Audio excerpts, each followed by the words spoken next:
أعوذ بالله من الشيطان الرجيم. من يطع الرسول فقد أطاع الله ومن تولى فما أرسلناك عليهم حفيظا ويقولون طاعة فإذا برزوا من عندك بيت طائفة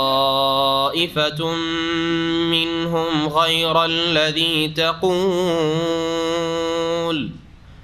والله يكتب ما يبيتون فأعرض عنهم وتوكل على الله وكفى بالله وكيلا.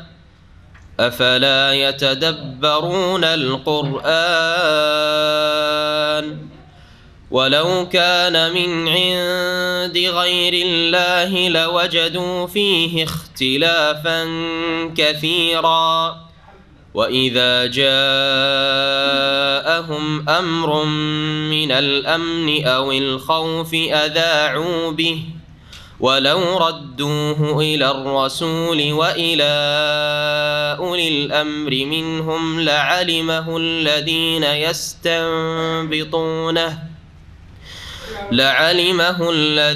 يستنبطونه منهم ولولا فضل الله عليكم ورحمته لاتبعتم الشيطان إلا قليلا. فقاتل في سبيل الله لا تكلف إلا نفسك وحرض المؤمنين عسى الله أن يكف بأس الذين كفروا والله أشد بأسا وأشد تنكيلا. من يشفع شفاعة حسنة يكن له نصيب منها ومن يشفع شفاعة سيئة يكن له كفل منها وكان الله على كل شيء مقيتا. وإذا حييتم بتحية فحيوا بأحسن منها أو ردوها إن الله كان على كل شيء حسيبا. الله لا إله إلا هو ليجمعنكم إلى يوم القيامة لا ريب فيه ومن أصدق من الله حديثا. السلام عليكم ورحمة الله وبركاته. بسم الله الرحمن الرحيم الحمد لله رب العالمين والصلاة والسلام على سيد المرسلين نبينا محمد وعلى آله وصحبه أجمعين أما بعد فأعوذ بالله من الشيطان الرجيم من يطع الرسول فقد أطاع الله ومن تولى فما أرسلناك عليهم حفيظا।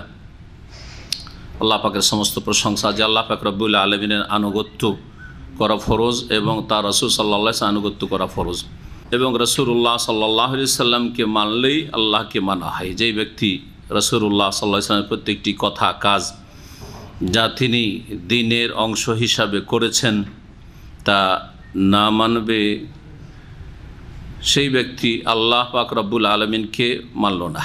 রাসূলুল্লাহ সাল্লাল্লাহু আলাইহি সাল্লামকে এই জন্যই প্রেরণ করা হয়েছে। আল্লাহ পাক একটি আয়াতে ইরশাদ করেছেন ওয়ামা আরসালনা মির রাসূলিন ইল্লা লিয়ুতাআ বিইযনিল্লাহ, যে কোনো রাসূলকে আল্লাহ পাক পাঠিয়েছেন এই জন্যই যে যাতে করে আল্লাহ পাকের হুকুমে তার আনুগত্য করা হয়। আজকে আমাদের তাফসীর হবে আয়াত নম্বর ৮০ থেকে সূরা নিসার। আয়াত নম্বর ৬৫-তে একটি আয়াত ছিল যে আয়াতের শানে নজুল সম্পর্কে দুটি বর্ণনা রয়েছে, যা সময় আমাদের সাথ না দেওয়ায় সেখানে সংক্ষেপ করে দেওয়া হয়েছে।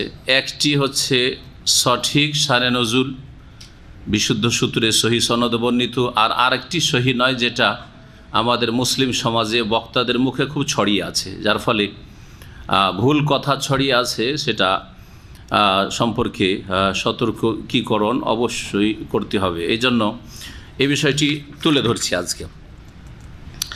আয়াত নম্বর 65 আল্লাহ পাক বলেছেন যে, হে নবী, তোমার রবের কসম, অতক্ষণ কোনো মানুষ মমিন হতে পারবে না বা তারা মমিন মুসলিম হতে পারে যতক্ষণ পর্যন্ত তোমাকে বিচারক হিসাবে না মেনে নেবে তাদের সমস্যার সমাধানে এবং তাদের অন্তরের সমস্ত রকমের সংকীর্ণতা দূর না করতে পারবে মানতে গিয়ে, আর পূর্ণরূপে আত্মসমর্পণ যতক্ষণ না করবে ততক্ষণ মমিন হতে পারবে না জীবনের প্রতিটি ক্ষেত্রে।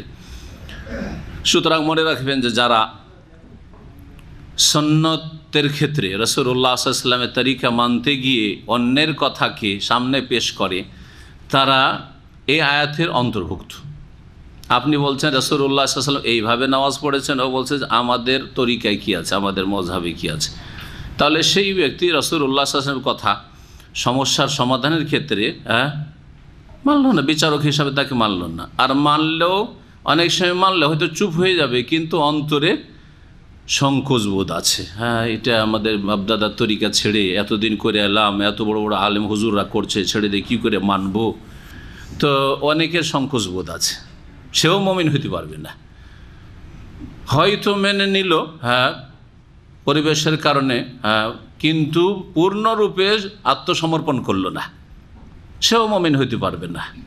সুতরাং এই ক্ষেত্রে যারা সুন্নত সম্পর্কে বা নবী সাল্লাল্লাহু আলাইহি ওয়াসাল্লামের তরিকা, সুন্নত মানে দু চারটি সুন্নত, ফিকহের ভাষায় সুন্নত নয়, নবী করিম সাল্লাল্লাহু আলাইহি ওয়াসাল্লামের তরিকা মানতে গিয়ে কোনো ক্ষেত্রে যদি তার জন্য অন্য কিছু বাধা হয়ে দাঁড়ায়, মুরব্বি বাধা হয়ে দাঁড়ায়, মযহাব বাধা হয়ে দাঁড়ায়, মযহাবি গোঁড়ামি বাধা হয়ে দাঁড়ায়, অথবা বড় বড় হুজুররা আলেমরা কি জানে না এসব কথা, পূর্বপুরুষের দোহাই দেওয়া বাধা হয়ে দাঁড়ায়, তাহলে আল্লাহ পাকের এই কোরআনের আয়াত ওর ওপর ফিট হবে, ফালা ওয়া রাব্বিকা লা ইউমিনুন, মুমিন হতে পারবে না। এই আয়াত কখন নাজেল হয়েছিল এই মর্মে একটি হাদিস সহিহ বুখারীতে রয়েছে। এটি হচ্ছে সহিহ শানে নজুলের ক্ষেত্রে। হাদিস থেকে শোনাই, বলছেন উরওয়া রাদিয়াল্লাহু তাআলা আনহু, উরওয়া ইবনে জুবাইর কালা খাসামা জুবাইর, উরওয়া ইবনে জুবাইর তার বাবা জুবাইর ইবনে আওয়াম নবী করিম সাল্লাল্লাহু আলাইহি ওয়াসাল্লামের ফুফাতো ভাই, ফুফু ছিলেন সাফিয়া রাদিয়াল্লাহু তাআলা আনহা, তার ছেলে। এই জুবাইর রাদিয়াল্লাহু তাআলা আনহুর বিবাদ হয় একজন লোকের সাথে, ফি শারিজি মিনাল হাররাতি, পানি সেচ করা নিয়ে। পাশাপাশি জমি ছিল, পানি সেচ করব, কে আগে করবে, এই পানি কে আগে নেবে, এই নিয়ে জুবাইর রাদিয়াল্লাহু তাআলা বলছেন যে পানি আমার জমির দিক থেকে আসছে, আমি আগে নেব আমার জমির কাছে। আর ও বলছেন না, গায়ের জোরে আমি নেব। শরীয়তের বিধান হচ্ছে যে যার কাছাকাছি পানি সে বেশি অধিকার রাখে, বা যার সামনে দিয়ে প্রথম পানি আসছে, প্রবাহিত হচ্ছে, সে বেশি আগে অধিকার রাখে। তো নবী করিম সাল্লাল্লাহু আলাইহি ওয়াসাল্লামের কাছে বিচার আসলো ঝগড়ার। নবী করিম সাল্লাল্লাহু আলাইহি ওয়াসাল্লাম বললেন, ইসকিয়া জুবাইর, জুবাইর তুমি আগে পানি নিয়ে নাও। তারপরে বললেন যে তুমি কোনো রকম করে কাজ চলা পানি নিয়ে নাও, হালকা করে দেন বিষয়টা, কাজ চলা নিয়ে নাও, তারপরে তোমার পাশে যে আছে তাকে তাড়াতাড়ি ছেড়ে দাও। অথচ তার পূর্ণ পানি নেওয়ার অধিকার রয়েছে। ইসকিয়া জুবাইর, জুবাইর তুমি সেচ করে নাও। সুম্মা আরসালিল মা ইলা জারিক, তারপর তোমার যে প্রতিবেশী আছে পাশের জমিওয়ালা, তার জন্য পানি ছেড়ে দাও, মানে তাকে সেচ করতে সুযোগ দাও। ফাকাল আল আনসারি, আনসারি একটু রেগে গেল এই বিচার শুনে। ইয়া রাসূলুল্লাহ, হে আল্লাহ রাসূল সাল্লাল্লাহু আলাইহি ওয়াসাল্লাম, আনকানা ইবনু আম্মাতিক, ও বুঝছি ওটা আপনার ফুফাতো ভাই, এই জন্য আনকানা ইবনু আম্মাতিক, আপনার ফুফুর ছেলে, তার মানে আপনার ফুফাতো ভাই, এই তো, সেই জন্য এরকম বিচারটা হয়ে গেল। সুবহানাল্লাহ, এত বড় কথা। ফাতালাওয়ানা ওয়াজহু রাসূলিল্লাহ, রাসূলুল্লাহ সাল্লাল্লাহু আলাইহি ওয়াসাল্লামের চেহারা মোবারকের রং বদলে গেল, লাল হয়ে গেল। নবী সাল্লাল্লাহু আলাইহি ওয়াসাল্লাম যদি রাগান্বিত হতেন, অসন্তুষ্ট হতেন, কথাই প্রকাশ করতেন না, প্রতিক্রিয়া দেখাতেন না, কিন্তু চেহারা মোবারক বদলে যেত, দেখলে বোঝা যেত যে তিনি অসন্তুষ্ট আছেন অথবা তার মনে কোনো কষ্ট হয়েছে। সুম্মা কালা, তখন রাসূলুল্লাহ সাল্লাল্লাহু আলাইহি ওয়াসাল্লাম বললেন, যখন এইরকমই কথা, তো জুবাইর তুমি ন্যায্য অধিকার নিয়ে নাও, তোমাকে তোমার ন্যায্য অধিকারের কম দিয়েছিলাম মাঝামাঝি একটা মীমাংসার জন্য, হ্যাঁ, কিন্তু যখন এইরকমই কথা, তো তোমার পূর্ণ অধিকার আছে যে তোমার যে আইল থাকে, বুঝেন না, হ্যাঁ, জমির চারিদিকে আইল আপনার, ওটা ভর্তি করে নাও পুরো, যতটা পানি ধরে তোমার জমিতে অতটা পানি নিয়ে না। বললেন ইসকিয়া জুবাইর, জুবাইর তুমি সেচ করো, সুম্মাহ বেসিল মা, তারপরে পানিকে যতটা ধরে রাখতে পারো ধরে রাখো, মানে তোমার জমিতে যতটা পানি ধরে রাখে তোমার আলে একবার ফুল করে নাও, এটা তোমার ন্যায্য অধিকার। এটা হচ্ছে আসল বিচার। হাত্তা ইয়ারজি আল জাদারি, এমনকি সীমানা পর্যন্ত পৌঁছে যায়, সীমানা মানে একবারে যে আল আছে সীমানা একবারে ফুল হয়ে যায়। সুম্মা আরসালিল মা ইলা জারিক, তারপরে তোমার প্রতিবেশীর জন্য, পাশের জমিওয়ালার জন্য পানি ছাড়ো, তখন তারপরে সে ভর্তি করো। ওয়াস্তাউ আন নবী সাল্লাল্লাহু আলাইহি ওয়াসাল্লাম লিজুবাইর হাক্কাহু, নবী করিম সাল্লাল্লাহু আলাইহি ওয়াসাল্লাম দ্বিতীয়বারে যখন বললেন ওই কথা শোনার পরে আনসারী থেকে, হ্যাঁ, অবাঞ্ছিত কথা, হ্যাঁ, এই রকমের অবিচার যেন করেছেন রাসূলুল্লাহ সাল্লাল্লাহু আলাইহি ওয়াসাল্লাম, এইরকম কথা, তখন জুবাইরকে তার পূর্ণ হক দিয়ে দিলে, যে তোমার হক হচ্ছে যে তোমার জমিটা ভর্তি করে পানি নিয়ে নিবা, কারণ পানি তোমার কাছাকাছি।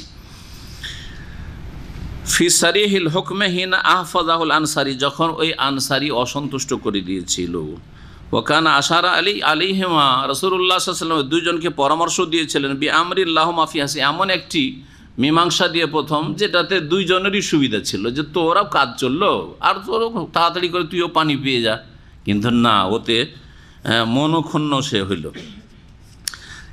জুবাইর বিন আওয়াম রাদিয়াল্লাহু তাআলা আনহু বলছেন, ফামা আহসেবু হাযিহিল আয়া ইল্লা নাযালাত ফি যালিক, এই যে আয়াত, এটি আমি মনে করি যে আমাদের এই ঘটনার পরিপ্রেক্ষিতেই নাজিল হয়েছে।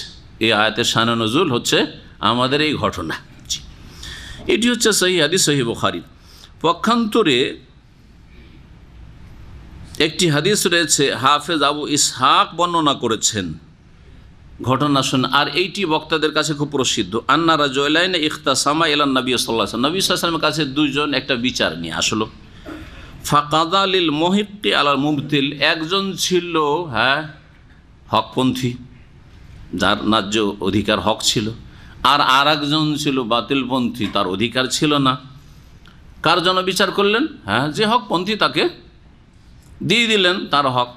ফাকাল আল মাকদি আলী, যার বিরুদ্ধে বিচার গেল সে বলল, লা আরদা, আমি এই বিচার মানি না, এটা আমার যখন পক্ষে আসলো না বিচার, তখন এতে আমি সন্তুষ্ট না। ফাকালা সাহেবহু, তখন তার যে প্রতিদ্বন্দ্বী বিপক্ষে যে হক পেয়েছিল সে বললো, তাহলে ফামা তরিদ, কী চাও তুমি, মানবে না রাসূলুল্লাহ বিচার, তাহলে কী চাও, তাহলে কী করো বলো। কালা চলো আন্না যাহা ইলা আবু বকর সিদ্দিক, আবু বকরের কাছে যাই, আবু বকর রাদিয়াল্লাহু তাআলা আনহুর কাছে যায়। বড় জায়গা থেকে ছোট জায়গায় বিচার আসে, সুপ্রিম কোর্ট থেকে হাইকোর্ট, তাই না? এরকম বিচার হয় না, না? এটা তো বুঝতে পারছেন, হয় না, হয় কোনো আদালতে পৃথিবীর হয় না। তাহলে রাসূলুল্লাহ সাল্লাল্লাহু আলাইহি ওয়াসাল্লাম হাদিসের সামনে ইমাম সাহেবের কথা পেশ করবেন, মুরব্বীদের কথা পেশ করবেন, তো সুপ্রিম কোর্ট থেকে আপনার ডিস্ট্রিক্ট কোর্টে আসা না? কত বড় জুলুম এটা! এটা দুনিয়ার ক্ষেত্রে কোথাও চলে না, আপনার কোনো সরকারের কাছে চলে না, কিন্তু ধর্মের নামে ঠিকই চলছে। রসুলের হাদিস বাদ দিয়ে অন্যের কথা মানবেন, তাই না? আবু বকর সিদ্দিকের কাছে যাই, ফাজাহাবা ইলাইহি, ঠিক আছে তাহলে চলো দেখি, কারণ ও জানছে যে আমার ন্যায্য অধিকার আমি জিতবো, ও রাজি হয়ে গেল, যার ন্যায্য অধিকার রাজি হল, চলো। ফাকাল আল্লাযী কাযা লাহু, যার পক্ষে বিচার গিয়েছিল রাসূলুল্লাহ সাল্লাল্লাহু আলাইহি ওয়াসাল্লামের সামনে, সে গিয়ে আবু বকর সিদ্দিক রাদিয়াল্লাহু তাআলা আনহুর কাছে, খাদ ইখতাসামনা ইলা নবী সাল্লাল্লাহু আলাইহি ওয়াসাল্লাম ফাকাযা লি, আমরা কিন্তু এই বিচার নবী সাল্লাল্লাহু আলাইহি ওয়াসাল্লামের কাছে নিয়ে গেছিলাম, ফাকাযা লি, এবং আমার হকে ফয়সালা করেছেন, মানে আমি কিন্তু এই কেসে জিতেছি নবী সাল্লাল্লাহু আলাইহি ওয়াসাল্লামের কাছে। ফাকাল আবু বকর সিদ্দিক বললেন, ফা আনতুমা আলা মা কাযা বিহি রাসূলুল্লাহ সাল্লাল্লাহু আলাইহি ওয়াসাল্লাম, তাহলে তোমাদের বিচার ওইটাই যেটা রাসূলুল্লাহ সাল্লাল্লাহু আলাইহি ওয়াসাল্লাম বিচার করেছেন, ওইটাই হচ্ছে বিচার। কিছু শুনলেন না তিনি বলেন নবী সাল্লাল্লাহু আলাইহি ওয়াসাল্লাম বিচার করেছেন, ওটাই বিচার। আপনি যদি এইরকমই ফতুয়া দিতে গিয়ে, হ্যাঁ, কাউকে মাসলা বলতে গিয়ে, নামাজের তরিকা শিখাতে গিয়ে বলছেন নবী সাল্লাল্লাহু আলাইহি ওয়াসাল্লাম যেভাবে নামাজ পড়ছেন সেটাই নামাজ। তাহলে আপনি কি গোঁড়ামি করলেন? সারা দুনিয়া ভুল নামাজ পড়ছে, বিদাতের নামাইতো দিয়ে নামাজ পড়ছে। আপনি যদি বলেন যে নামাইতো পড়া বিদাত, কারণ নবী সাল্লাল্লাহু আলাইহি ওয়াসাল্লাম নামাইতো পড়েননি, যায় নামাজের দোয়া পড়েননি, হ্যাঁ, ইক্তাদাত বিহাদাল আমল বললেন, আপনাকে নামাজ কেমন পড়তে হবে? রাসূলুল্লাহ সাল্লাল্লাহু আলাইহি ওয়াসাল্লাম যেমন নামাজ পড়ছেন তেমন নামাজ পড়তে হবে। আপনি কি গোঁড়ামি করলেন? না যারা নবীর বিরোধিতা করছে তারা গোঁড়ামি করলো? কে ভুল করলো? আপনি রসুলের পক্ষে বললেন। আপনি রাসূলুল্লাহ সাল্লাল্লাহু আলাইহি ওয়াসাল্লামকে পাঠানো হয়েছে মানার জন্য আল্লাহর পক্ষ থেকে। ফাবা সাহেব আইয়ারদা, কিন্তু দেখলো যে এখানে তো জিততে পারলাম না, কাজ হলো না, বলছেন না, মানবো না, আমি বিচার মানবো না। কাল তাহলে কি করবো? বলছেন না তুই ওমর ইবনে খাত্তাব, চলো ওমর ইবনে খাত্তাবের কাছে। ও ভাবছে যে ওমর রাগী মানুষ, হ্যাঁ, আর ওমর রাদিয়াল্লাহু তাআলা হয়তো বিচার আমার পক্ষে করে দিতে পারে। ফাতা ইয়াহুদু যারা আসলো ফাকাল আল মাকজি লাহু, যার পক্ষে প্রথম বিচার গিয়েছে, দ্বিতীয়বারে বিচার গেছে, রাসূলুল্লাহ সাল্লাল্লাহু আলাইহি ওয়াসাল্লাম বলেছেন, আবু বকর তাই বলেছেন। ও বলল যে দেখেন আমিরুল মুমিনিন, পরে আমিরুল মুমিনিন ওমর ইবনে খাত্তাব নবী সাল্লাল্লাহু আলাইহি ওয়াসাল্লামের জীবদ্দশায়, যদি হাদিস সহিহ, কিন্তু হাদিস সহিহ না। ঘটনা কিন্তু খুব মশহুর আমাদের সমাজে। কাল কাদ ইখতাসামনা ইলা নবী সাল্লাল্লাহু আলাইহি ওয়াসাল্লাম, এই কেস কিন্তু নবী সাল্লাল্লাহু আলাইহি ওয়াসাল্লামের কাছে নিয়ে গেছিলাম। ফাকাজালি আলাইহি, আমাকে কিন্তু নবী করিম সাল্লাল্লাহু আলাইহি সাল্লাম হক দিয়েছেন, মানে আমি এই কেসে ঘটনায় জিতেছি। জি। ফাআবা আইয়ারদা, কিন্তু এই লোক রসুলের কথা মানতে রাজি হয়নি সাল্লাল্লাহু আলাইহি সাল্লাম। ফাসাআলাহু ওমর ইবনে খাত্তাব, ওমর ইবনে খাত্তাব জিজ্ঞেস করলেন যে কথা ঠিক নাকি, রাসূলুল্লাহ সাল্লাল্লাহু আলাইহি ওয়াসাল্লামকে তোমরা বিচার নিয়ে গিয়েছিলে? বলছে হ্যাঁ বিচার নিয়ে গেছিলাম। যে লোকের বিপক্ষে বিচার হয়েছে সেও বলেছে হ্যাঁ বিচার তো আমরা নিয়ে গেছিলাম। ফাকালা কাযালিকা, এইরকমই হয়েছে। ফাদাখালা ওমর মানজিলাহু, ওমর রাদিয়াল্লাহু তাআলা নিজের বাড়িতে ঢুকলেন।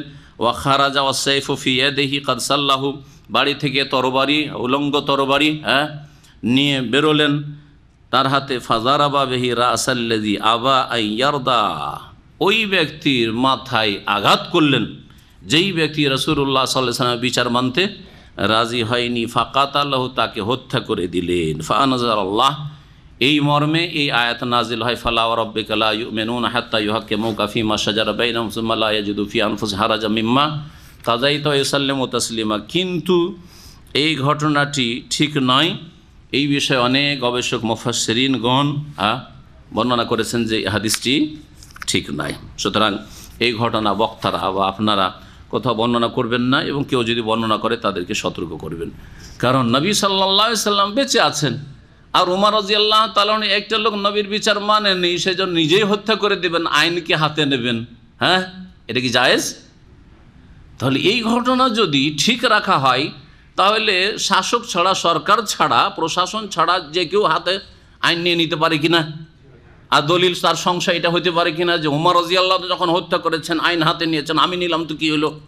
হ্যাঁ, তাহলে খারেজিরা যেখানে সেখানে নিজের হাতে আইন নিতে চায়, আমরাই সব ঠিকঠাক করে নেব, বল প্রয়োগ করি আর মেরে ধরে আর বম ফুটিয়ে, তাহলে তারা বললো যে আমরাও ঠিক করছি নাকি?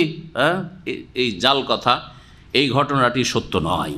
যদি ঘটনা ঠিক হতো তাহলে বলতেন ওমর রাদিয়াল্লাহু তাআলা চলো, দুইজনকে ধরে নিয়ে যেতেন আর নিয়ে গিয়ে রাসূলুল্লাহ সাল্লাল্লাহু আলাইহি ওয়াসাল্লামের কাছে হাজির করতেন, হ্যাঁ, যে এখন এর বিচার করেন, আপনার বিচার না মেনে আমাদের কাছে এসছে, ঠিক না? এটাই করা উচিত ছিল। ওমর রাদিয়াল্লাহু তাআলা কি এই মাসলা এতটুকু জানতেন না যেটা আমরা জানছি, তাই না? সুতরাং এই ঘটনা আসলে এইরকম হয়নি। জি। এখন আসি আয়াত নম্বর ৮০ থেকে তাফসীর। এই রাসূলুল্লাহ সাল্লাল্লাহু আলাইহি ওয়াসাল্লামের আনুগত্য সম্পর্কে আল্লাহ পাক বলছেন, মান ইউতিইর রাসূলা ফাকাদ আতা আল্লাহ, যে রাসূলকে মানলো, রাসূল সাল্লাল্লাহু আলাইহি ওয়াসাল্লামের আনুগত্য করলো, ফাকাদ আতা আল্লাহ, সেই আল্লাহর আনুগত্য করলো। কেন? এই জন্যই যে রাসূলুল্লাহ সাল্লাল্লাহু আলাইহি ওয়াসাল্লাম নিজের পক্ষ থেকে দিনের বিষয়, আকীদা, ইবাদত, হালাল হারাম, জায়েজ না জায়েজ, কি করবেন করবেন না, কোনটা চলবে চলবে না, নিজের পক্ষ থেকে কোনো কথা বলেন নাই। ওমা ইয়ানতিকু আনিল হাওয়া, নিজের খেয়াল খুশি কোনো কথাই বলতেন না। কিসের ভিত্তিতে বলতেন? ইন হুয়া ইল্লা ওয়াহয়ুন ইউহা, যে কোনো কথাই বলতেন, তার কাছে ওহী হতো, এই ওহীর ভিত্তিতে কথা বলতেন। যখন আল্লাহর পক্ষ থেকে ওহী ছাড়া কোনো কথাই বলতেন না যে কোনো ক্ষেত্রে, তাহলে রাসূলুল্লাহ সাল্লাল্লাহু আলাইহি সাল্লামকে মানলে আল্লাহকে মানা হবে কি হবে না? কারণ রাসূলুল্লাহ যা বলছেন আপনাকে আকীদা আমলের ক্ষেত্রে, সেটা কার পক্ষ থেকে? ওহী, আল্লাহর পক্ষ থেকে ওহী করা হয়েছে। ওমান তাওয়াল্লা, আর যে বিমুখ হয়ে গেল, রাসূলুল্লাহ সাল্লাল্লাহু আলাইহি সাল্লামের কথা পুরোপুরি মানল না, অথবা আংশিক মানলো আংশিক মানলো না, যেমন আজকালকার অধিকাংশ মুসলিম আংশিক তো মুসলিম, ফাতুমিনুনা বিবাদিল কিতাব ওয়া তাকফুরুনা বিবাদ, কিছু তো বিধিবিধানের মানি আর কিছু মানি না, যেটা মনের উল্টা হয় সেটা মানেন না। টাকনার উপরে কাপড় রাখা মনের উল্টা লাগছে মানে না, 5 ওয়াক্ত নামাজ পড়ছেন কিন্তু টাকনার উপরে কাপড় উঠার তৌফিক হইল না। বহু নামাজিদের তৌফিক হইল না। মসজিদের গেটে গিয়ে কাপড়টা একটু মুড়িয়ে নেবে, আবার যখন মসজিদ থেকে বেরিয়ে গেল তখন আবার শয়তানের আনুগত্য করবে। মসজিদের ভিতরে আল্লাহর আনুগত্য, বাইরে শয়তানের আনুগত্য, তো আংশিক বিধিবিধান মানলো। অর্থাৎ ফরুনা বেবাদ, আর কিছুকে অস্বীকার করবে। আংশিক মানা মুসলিমদের কথা আল্লাহ বলছেন, ফামা জাযাউ মান ইয়াফআলু যালিকা মিনকুম ইল্লা খিজিয়ুন ফিল হায়াতিদ দুনিয়া ওয়া ইয়াউমাল কিয়ামাতি ইউরাদ্দুনা ইলা আশাদ্দিল আযাব। সুবহানাল্লাহ, মুসলিমরা যদি এই আয়াতটার আমল করতো তাহলে এই 50-50 মুসলিম হইতো না, এইরকম আংশিক মুসলিম হইতো না। জীবনের প্রতিটি ক্ষেত্রে আকীদা, ইবাদত, হালাল হারাম, জীবনের প্রতিটি ক্ষেত্রে, ব্যক্তি জীবন, পারিবারিক জীবন, সামাজিক জীবন, রাষ্ট্রনীতি, অর্থনীতি, সব কিছুতেই আল্লাহ এবং রাসূলের আনুগত্য করত।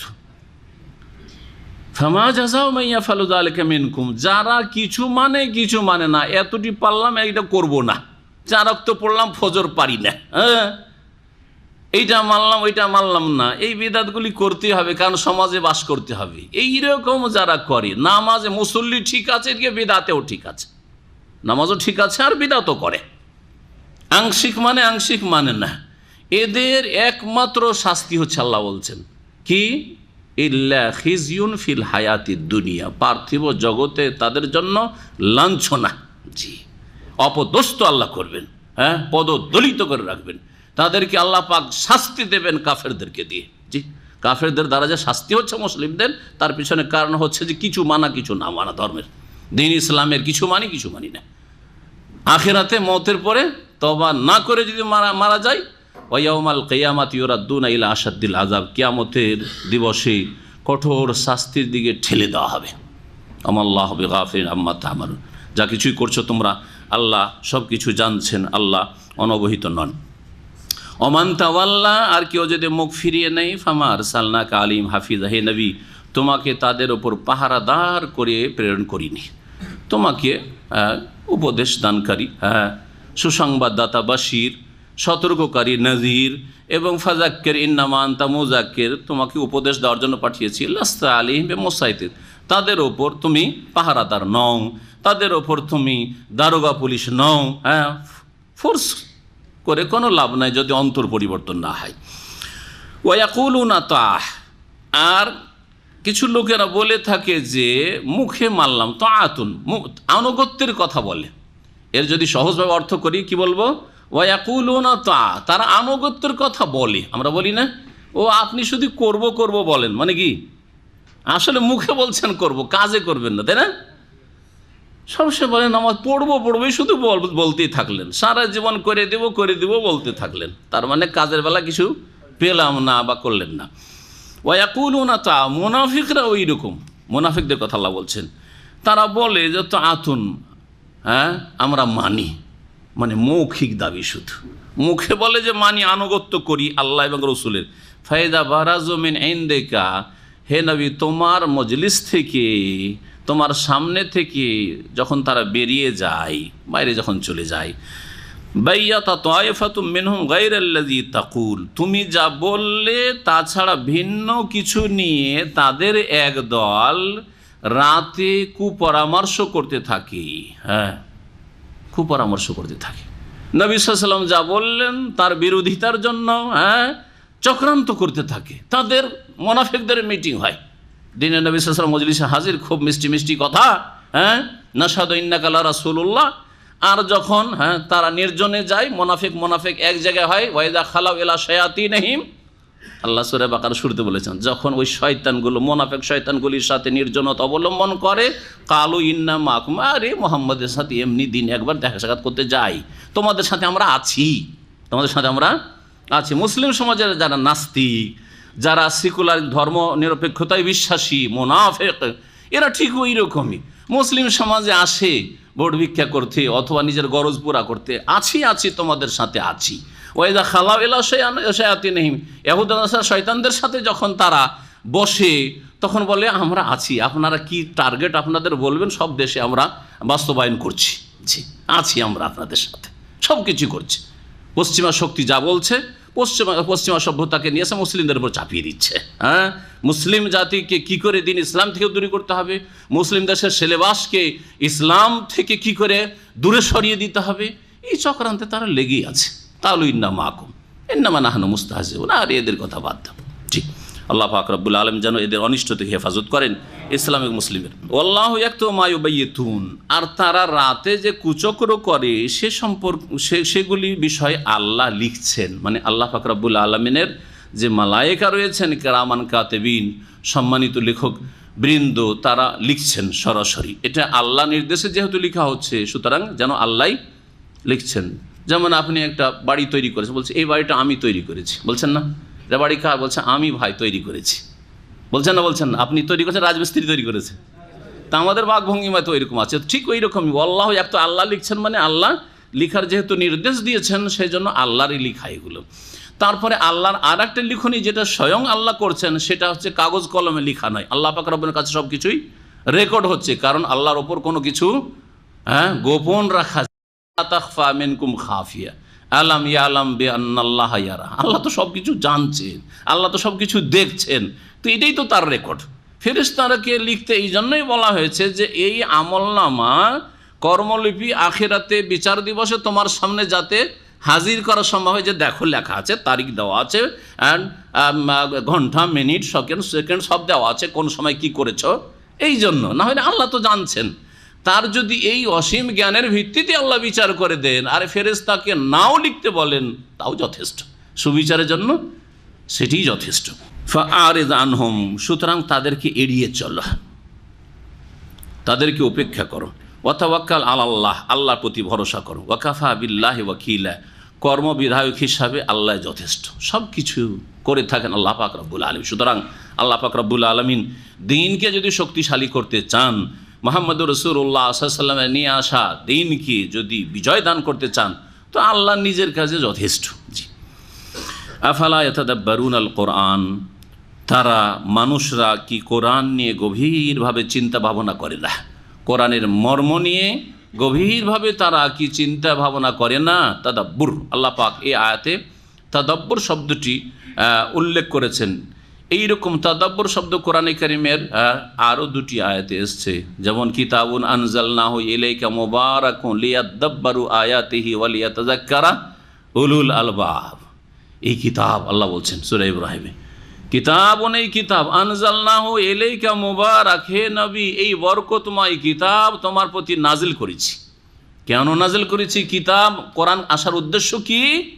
কোরআন আসার উদ্দেশ্য হচ্ছে তাবিজ করা, কোরআন আসার উদ্দেশ্য হচ্ছে যে শরীরে ঝাড়ফুঁক করা, কোরআন আসার উদ্দেশ্য হচ্ছে শুধু বরকতের জন্য বাড়িতে সাজিয়ে রাখা সেলফে, অথবা কোরআনের কিছু আয়াত, আয়াতুল কুরসি, অমুক অমুক সূরাগুলিকে বাঁধিয়ে ঝুলিয়ে রাখা, ঘরের জিনত করা না। কোরআন এই জন্য নাই যে এক একটা অক্ষর পড়ে শুধু 10 নেকি, হ্যাঁ এটা নেকি হাদিস দ্বারা প্রমাণিত, এই জন্য কোরআন নাজিল করা হয়নি। যদি কোরআন খতম করে শুধু নেকি হাসিল করতে থাকবেন সারা জীবন, কিন্তু কোরআনের আসল উদ্দেশ্য পূরণ করলেন না। এই আয়াতে আল্লাহ পাক আসল উদ্দেশ্য বর্ণনা করছেন, যে উদ্দেশ্যে আল্লাহ কোরআন নাজিল করেছেন সেটা কি? আনজালনাহু ইলাইকা মুবারাক, এই মুবারক কিতাব নাজিল করেছি আমি হে নবী তোমার প্রতি। কি জন্য? লিয়াদাব্বারু আয়াতিহি, যাতে করে এই কোরআনে কারিমের প্রত্যেকটি আয়াত নিয়ে গভীরভাবে চিন্তা করে মানুষ, গভীরভাবে তার গভীরতায় প্রবেশ করার চেষ্টা করে, তার মর্ম নিয়ে চিন্তা ভাবনা করে যে আল্লাহ পাক কী বলতে চেয়েছেন। হ্যাঁ, আলহামদুলিল্লাহ রাব্বিল আলামিন কী শিখলাম, আর রহমানুর রহিম থেকে কী শিখলাম, মালিক ইয়াউমিদ্দিন থেকে কী শিখলাম, বিচার দিবসের একক মালিক আল্লাহ, সেখানে তাহলে সেই মালিক তোমার হিসাব নেবে। হ্যাঁ, সুতরাং এই হিসাবের জন্য আমাকে প্রস্তুতি নিতে হবে। এটা হচ্ছে তাদাব্বুরে কোরআন। আর শুধু তরজমা তফসির জানাটা হচ্ছে তাদাব্বুর নয়। আপনি মালিক ইয়াউমিদ্দিনের তফসির করতে পারেন, মালিক মানে এই, ইয়ম মানে এই, দিন মানে যাজা বদলা প্রতিদান, এইটা তরজমা তফসির হইল, তরজমা তফসির, এটা তাদাব্বুর হলো না। গভীরভাবে চিন্তা করা, কোরআনে কারিমের যে দাবি রয়েছে, কোরআনে কারিমের যে মর্মার্থ রয়েছে, হ্যাঁ তার প্রতিফলন আপনার জীবনে ঘটা, আপনার মন, মস্তিষ্ক, অঙ্গ প্রত্যঙ্গের ওপর তার যেন প্রতিফলন হয়, তার একটা ফলাফল দেখা যায়, রেজাল্ট দেখা যায় যে সত্যি কোরআন থেকে আপনি উপকৃত হয়েছেন। এটা হচ্ছে তাদাব্বুরে কোরআন। আল্লাহ পাক আয়াতে তাদাব্বুরের কথা বলেছেন, ওয়ালিয়াতাযাক্কারা উলুল আলবাব, আর জ্ঞানীরা যাতে করে উপদেশ গ্রহণ করে। আরেকটি আয়াতে রয়েছে এই ভাষা দিয়ে, যেই ভাষা দিয়ে এখানে আয়াত এসছে, আফালা ইয়াতাদাব্বারুন আল কোরআন আম আলা কুলুবিন আকফালুহা, তারা কি কোরআন নিয়ে গভীরভাবে চিন্তা করে না, নাকি তাদের অন্তরে তালা মারা আছে? হ্যাঁ হ্যাঁ, কুফুল মানে তালা, তাই না? ওর বহু বচন আকফাল, তাদের অন্তরে তালা লাগানো আছে, সেই জন্য কোরআন নিয়ে চিন্তা করে না তারা, কোরআনের ওপর গভীরভাবে তারা গবেষণা করে না। গবেষণা মানে সায়েন্টিফিক গবেষণা নয়, গবেষণা মানে আপনার দিন দুনিয়ার কোরআন দিয়ে যেন উন্নতি হয়। আপনার দিন দুনিয়া যে উদ্দেশ্যে আল্লাহ পাক, এই কোরআন হচ্ছে নূর, অন্তর আলোকিত হয়। এই কোরআন হচ্ছে হিদায়াত, হুদাল্লিন নাস, মানব জাতির জন্য হিদায়াত। এখান থেকে যেন আপনি রাস্তা পেতে পারেন। এই কোরআনে কারীম হচ্ছে আপনার জন্য বুরহান, দলিল। এই দলিল দিয়ে যাতে করে আপনি গন্তব্য স্থানে পৌঁছিতে পারেন, দলিল মানে রাহবার, হ্যাঁ, পথ প্রদর্শক। সুতরাং এই দিয়ে গন্তব্যস্থান জান্নাতে যাতে করে পৌঁছিতে পারেন, সুখের জীবন গড়তে পারেন, এ হচ্ছে কোরআনে কারীম নিয়ে তাদাব্বুর করা। আম আলা কুলুবিন আকফালুহা, এখানে আল্লাহ বলছেন আফালা ইয়াতাদাব্বারুন আল কোরআন, কোরআনের মর্ম সম্পর্কে তারা গভীরভাবে কি চিন্তা ভাবনা করে না? ওয়ালাউ কানা মিন ইনদি গায়রিল্লাহ, একটু চিন্তা করে দেখো, যদি এই কোরআন আল্লাহ প্রদত্ত না হইতো, আল্লাহর বাণী না হইতো, আল্লাহ ছাড়া অন্য কারো রচিত হইতো, অন্য কারো পক্ষ থেকে হইতো, লাওয়াজাদু ফিহি ইখতিলাফান কাসীরা, তাহলে অবশ্যই তারা পেত তাতে বহু মতবিরোধ, হ্যাঁ, অসঙ্গতি পেত। এক জায়গায় এক কথা, আরেক জায়গায় আরেক কথা, হয় না? হয় না? প্রত্যেকের কথাই পাবেন, হ্যাঁ, প্রত্যেকের কথাই পাবেন। আজকে যেই কথাটি বললাম, 5 বছর আগে হয়তো এই বিষয়ে আলোচনা করতে গিয়ে কিছু বাড়িয়ে দিয়েছি, কমিয়ে দিয়েছি, হতে পারে না? পারে না, কারণ এই মানুষ। অথবা ভুল করে দিচ্ছি, হ্যাঁ, উল্টো বলেছি, হতে পারে না? পারে না, আমার মনেই নেই। হ্যাঁ, বহু কথা বলার পরে মনে থাকে না। না, আপনাদের সবার মনে থাকে? আমার তো মনে থাকে না। আমাকে অনেকে জিজ্ঞাসা করেছে যে আপনি একটা বক্তব্যে এইরকম এতদিন আগে বলেছেন, আমার মনেই নেই যে কী বলেছেন। অবশ্যই এই বিষয় কি বলেছি, বিষয় মোটামুটি এই, কিন্তু বিষয় ওই বিষয় এই আলোচনাটা এসছে, হ্যাঁ, আনুষঙ্গিক আলোচনা, এটা কি মনে রাখা সম্ভব? মোটেই মনে নেই। মানুষের তৈরি করা যদি কোরআনে কারীম হইতো, তো এক জায়গায় এক কথা, আর এক জায়গায় উল্টো কথা হইতো না? হইতো না? আর এই অবস্থায় হয়েছে তাওরাত ইনজিলের, হ্যাঁ, বাইবেলের। যেহেতু মানুষরা, ইহুদি নাসারা তাওরাত ইনজিলকে বিকৃত করে দিয়েছে, আর তারা তাতে ঘাটতি আর বাড়তি করে তাতে অবস্থাই খারাপ করেছে, যার ফলে তাতে বহু বিরোধ দেখা যাচ্ছে, বহু বিরোধ। এইরকমের বেদ আল্লাহ প্রদত্ত কিতাব নয়, কিন্তু তাতে প্রথম যখন রচনা হয় কিছু তৌহিদের কথা, মানুষের যেহেতু রচনা, আর্যদের রচনা, ব্রাহ্মণদের, যার ফলে তাতে তৌহিদের কথা, আল্লাহর একত্ব, একম ব্রহ্মাও আছে, আবার দেবদেবীর পূজার কথাও আছে। কোনো বেদে তো তৌহিদের কথা, কোনো বেদে আবার শিরকের কথা, দেবদেবীর কথা রয়েছে। জি, কারণ মানুষের তৈরি। কিন্তু কোরআনে কারীমে কোথাও তৌহিদের জায়গায় শিরকের রাস্তা খুঁজে পাবেন, যে আল্লাহ বলছেন ওয়াবুদুল্লাহ ওয়ালা তুশরিকু বিহি, সে এক আল্লাহর ইবাদত করে শিরক করিও না। আর এক জায়গায় বলছেন কবরে সেজদা করো, তাহলে আল্লাহকে পাবে। হ্যাঁ, আছে কোথাও? কোথাও নেই। কোথাও আছে যে রাসূলুল্লাহ সাল্লাল্লাহু আলাইহি ওয়াসাল্লামকে মানলে আল্লাহকে মানা হয়, আর আরেক জায়গায় আছে যে বুজুর্গানে দিনকে মানলেও আল্লাহকে মানা হয়। আছে কোথাও?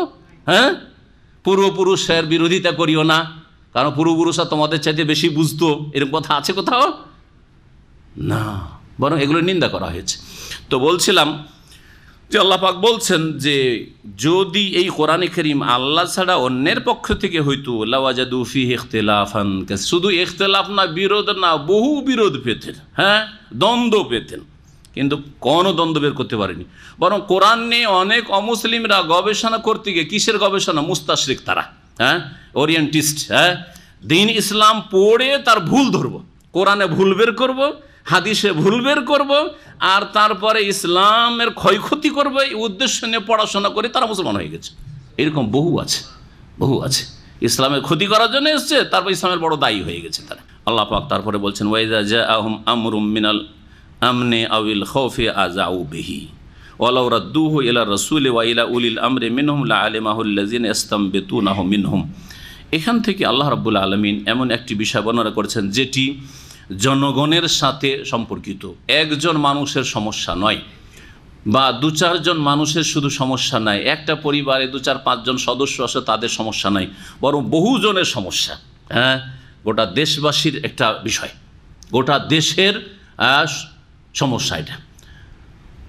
এই ধরনের বিষয়গুলি, এই বিষয়গুলির ক্ষেত্রে আজকাল অধিকাংশ লোক ইসলামের কথা বলতে গিয়েও পথভ্রষ্ট হয়। যেই সেই মুখ খুলে দিয়ে বসে আছে। যেমন একটা নামাজের ছোট মাসলার ফতুয়া দিচ্ছেন, যেমন একটা ফতুয়া দিচ্ছেন আপনি ধরেন কোনো সুন্নত বিদআত সম্পর্কে, ব্যক্তি জীবনের বিষয়, সেটা পার্সোনাল একটা ইবাদতের বিষয়, দিনের রাতে করাগাত সুন্নতের বিষয়, তেমনই রাষ্ট্রীয় বিষয় সবাই মুখ খুলছে।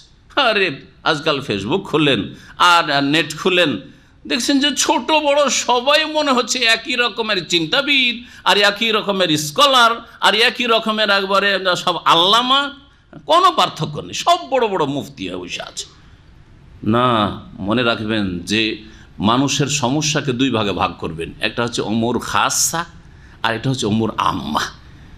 খাস বিষয়, পার্সোনাল বিষয়, আপনার সমস্যা, আপনার স্বামী স্ত্রীর বিষয়, ধর একটা মাসলা, এটা আপনার বিষয়। আর একটা হচ্ছে গোটা দেশের জনগণের বিষয়। দেশে এইরকম অন্যায় চলছে, সুতরাং এই অন্যায়ের প্রতিরোধের জন্য কি করতে হবে, এই ক্ষেত্রে বড় বড় আলেমরা দেশের মুখ খুলবে, বড় বড় যারা গবেষক তারা মুখ খুলবে, বড় বড় যারা দিনদার পরেশগার এবং যারা দিন বুঝে কোরআন সুন্নাত তারা মুখ খুলবে না। 3 হরফ পড়েই মুখ খুলছে, বেরিয়ে যাও, ইসলাম বিরোধী দেশে কাজ হচ্ছে, শুধু রাস্তায় নেমে পড়ো, দিল ডাক আর তারপরে হইচই করে বেরিয়ে গেল। আর ওইদিকে মারলো আর মরলো, কিছু পুলিশ মারলো, এদিকে পুলিশরা কিছু জনগণকে মারলো, মারটার খেয়ে আবার বাড়িতে ঢুকে গেল। ঠিক না? হচ্ছে না? হচ্ছে না? হ্যাঁ, ইসলামের বিশাল হেফাজত করে দিল। বুঝতেই তো পারছেন না কি করলো? এতগুলি ভালো মানুষ, নিরীহ মানুষ, বড় মানুষের কথা একজন মানুষ বলেছে বেরিয়ে যাও, আর দিল বড় মানুষ মনে করে, আর সবার গলা কাটিয়ে দিল, মারিয়ে দিল, আর তারপর ইসলামের কি খেদমতটা করলো, ক্ষতি করলো। এইরকমই যে খারেজিরা আজকাল মুসলিম সমাজে রয়েছে, যারা জঙ্গি মনোভাব রাখে, তারা 18 বছর, 20 বছর, 22 বছর বয়স, দিন ইসলামের 2-4টা মাসলাও বুঝে না, আর বড় বড় দেশের বৃহৎ বিষয়ে তারা মুখ খুলে, যার ফলে বহু মানুষকে পথভ্রষ্ট করে দিচ্ছে। আল্লাহ পাকের এই আয়াত এই ক্ষেত্রে দিক নির্দেশনা দেয়। শোনেন ভালো করে, আল্লাহ পাক বলছেন ওয়াইদা জাআহুম আমরুম মিনাল আমনে আবিল খাউফি, যখন মুসলিমদের কাছে কোনো নিরাপত্তার বিষয়ে সংবাদ আসে, আবিল খাউফি অথবা ভয়ভীতির সংবাদ আসে। নিরাপত্তার সংবাদ মানে বিজয় লাভ হয়েছে, খবর পেলেন যে আলহামদুলিল্লাহ ইসলামের অমুক জায়গায় বিজয় লাভ হয়েছে, দিনদার লোকেরা সেখানে শক্তিশালী হয়েছে, এটা বড় ধরনের বিষয়, আন্তর্জাতিক বিষয় বা রাষ্ট্রীয় বিষয়, এই ধরনের বড় বিষয়। আবিল খৌফ অথবা ভয়ভীতির খবর আসলো, মুসলিমদের চরমভাবে সেখানে ক্ষতিগ্রস্ত হইতে হয়েছে, ইসলামের বিরুদ্ধে বড় ধরনের চক্রান্ত চলছে, ইত্যাদি ইত্যাদি, এগুলো হচ্ছে বড় ধরনের অমূরে আম বিষয়। তো আল্লাহ বলছেন যে মানুষের স্বভাবটা কি? মানুষের স্বভাব হচ্ছে আজাউ বেহি, এগুলিকে রটিয়ে বেড়ায়, যে যা শুনলো রটিয়ে বেড়ালো, শুনতে মাত্রই আরে জানেন আরে অমুক দেশেই হয়েছে, আরে জানেন অমুক নেতা শুনেছি নাকি যে মন্দিরে সেজদা করে, জীবনে দেখোনি, ও সামনে থেকেও দেখেনি, ও আর ওর সাথে কোনো কথাও বলেনি, জানেও না। আজকে থেকে 30 বছর আগে কোন একজন মুসলিম শাসক সম্পর্কে একজন বলছে আমাকে যে আরে জানেন যারা কোরআন সুন্নাহ অনুসারীদের সাথে বিদ্বেষ রাখে আর রাফেজিদের সাথে বন্ধুত্ব রাখে, এরকম একটি দল আছে ভারত, বাংলাদেশ, পাকিস্তানে, এদের একজন আমাকে বলছে আরে জানেন অমুক শাসকের কথা বলছেন, ও তো প্লেনে উড়ে মদ খায়।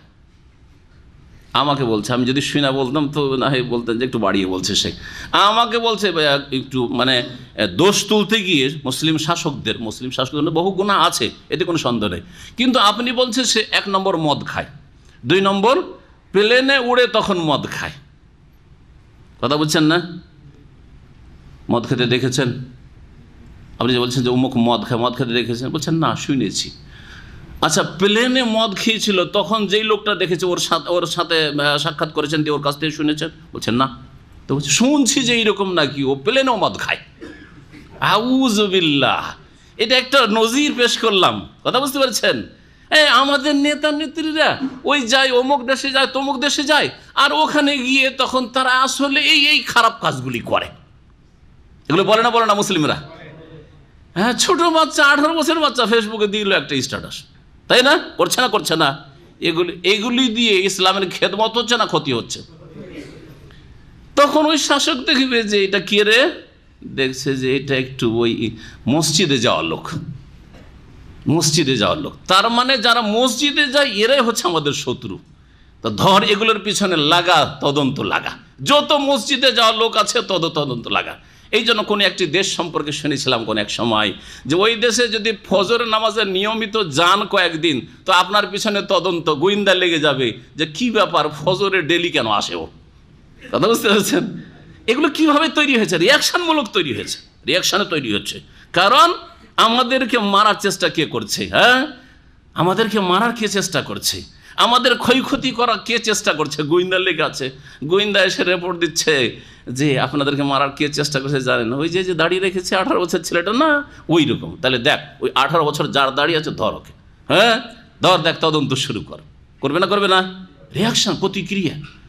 এই জন্য এই যেগুলো জনগণের বিষয়, শাসকদের বিষয়, সেগুলো সবার মুখ খোলা ইসলামে জায়েজ নয়। ভালো করে শোনেন, এতে ক্ষয়ক্ষতি ছাড়া লাভ কিছু নেই। ইসলামের কোনো খেদমত করে দিতে পারেননি, আর পারবেন না। আমি বলছি না যে তাদের নসিহত করতে হবে না। হ্যাঁ, নবী সাল্লাল্লাহু আলাইহি ওয়াসাল্লাম আদ-দীন উন-নাসিহা, কিন্তু নাসিহা কেমন করে করে? নাসিহা কেমন করে করে? মান ইজ্জত রক্ষা করে না অপমান করে? মান ইজ্জত রক্ষা করে। আমার একটা ভুল দেখলেন, আর এতগুলি মানুষের সামনে যদি আমি বক্তব্যটা শেষ করলাম, তাফসীর শেষ করলাম, এসে আপনি এখানে এসে বললেন যে শেখ একটা আপনার সাথে কথা আছে, আর একবারে জোর গলে বললেন যে আপনার মধ্যে এটা ভুল কেন? এতে আপনি সংশোধন করতে চাইলেন না আমাকে অপমান করতে চাইলেন? ব্যক্তি জীবনে আমার ভুল, টাকনার নিচে কাপড় ধরেন, হ্যাঁ, যুবা লম্বা, অথবা আর কিছু এরকম মেলা দোষ থাকতে পারে, আর আপনি জেনে ফেলেছেন, অথবা আপনাকে ভুল তথ্য গিয়েছে, সামনে লুকিয়ে গিয়ে আমাকে বললে সংশোধন হবে না আপনাদের সামনে বলে সংশোধন হবে? লুকিয়ে বলতে হবে। তাহলে আমার সাথে গিয়ে নির্জনে দেখা করবেন যে শেখ আপনাকে কিন্তু ফজর নামাজে দেখিনি, কিন্তু কয়েকদিন জিজ্ঞেস করবেন। হতে পারে আমি কোন মসজিদে গেছি আপনি দেখেন, অথবা হতে পারে যে আমি অসুস্থ, হতে পারে না। কিন্তু যেখানে সেখানে বললে পরে এইভাবে, এটা নসিহা না, এটা ফজিহা।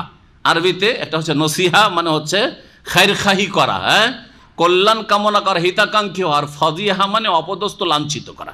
মানুষের সামনে ব্যক্তি জীবনের ত্রুটি যদি তুলে ধরেন, এই আপনার পায়ে টাকনার নিচে কেন কাপড়, এভাবে যদি আপনাকে বলি, আপনার কিন্তু আমি হিতাকাঙ্ক্ষী হইলাম না, আপনাকে কি করলাম? লাঞ্ছিত, অপদস্থ করলাম। আপনাদের অনেকের দাড়ি নাই, যদি এক্ষুনি বলি কি ব্যাপার নিয়মিত দাড়ি কেন নাই, এত করে লোকের সামনে যদি বলি, আপনার কি দাড়ি রাখাতে উৎসাহিত করলাম না বিদ্বেষ ছড়াইলাম? ঘৃণা হইলো মানুষ, কি রে এরকম অপমান করে মানুষকে, ঠিক কিনা?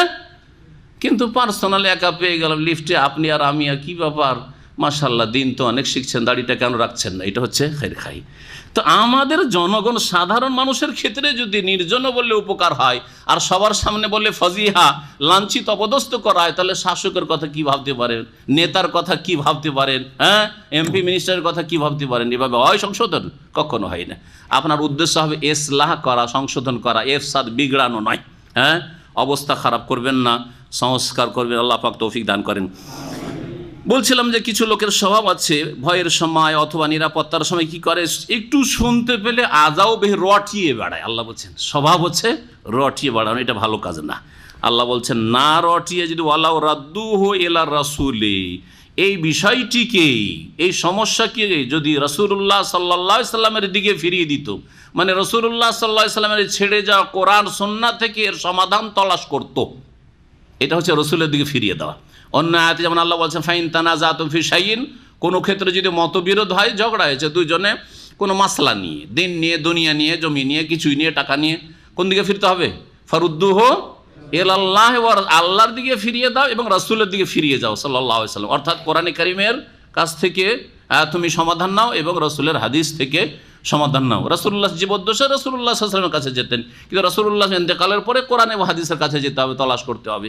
এখানে শুধু রসুলের কথা বলা হয়েছে, তার মানে রাসূলুল্লাহ সাল্লাল্লাহু আলাইহি ওয়াসাল্লামের কাছে গেলে হয় কোরআনের কথা পাবেন, আল্লাহর কথা, অথবা রাসূলুল্লাহ সাল্লাল্লাহু আলাইহি ওয়াসাল্লামের হাদিসের কথা পাবেন, সেটা ওহীর কথা। তারা যদি রাসূলের দিকে ফিরিয়ে দিত বিষয়টি, ওয়াইলা উলিল আমরে মিনহুম, এবং তাদের দায়িত্বশীল বা নেতৃস্থানীয় ক্ষমতাবানদের দিকে ফিরিয়ে দিত। ক্ষমতাবান দুই রকম, বা দায়িত্বশীল আমাদের মুসলিম সমাজের দুই রকম, এক হচ্ছে ওলামা, বড় বড় আলেমরা, আর এক হচ্ছে বড় বড় শাসকরা।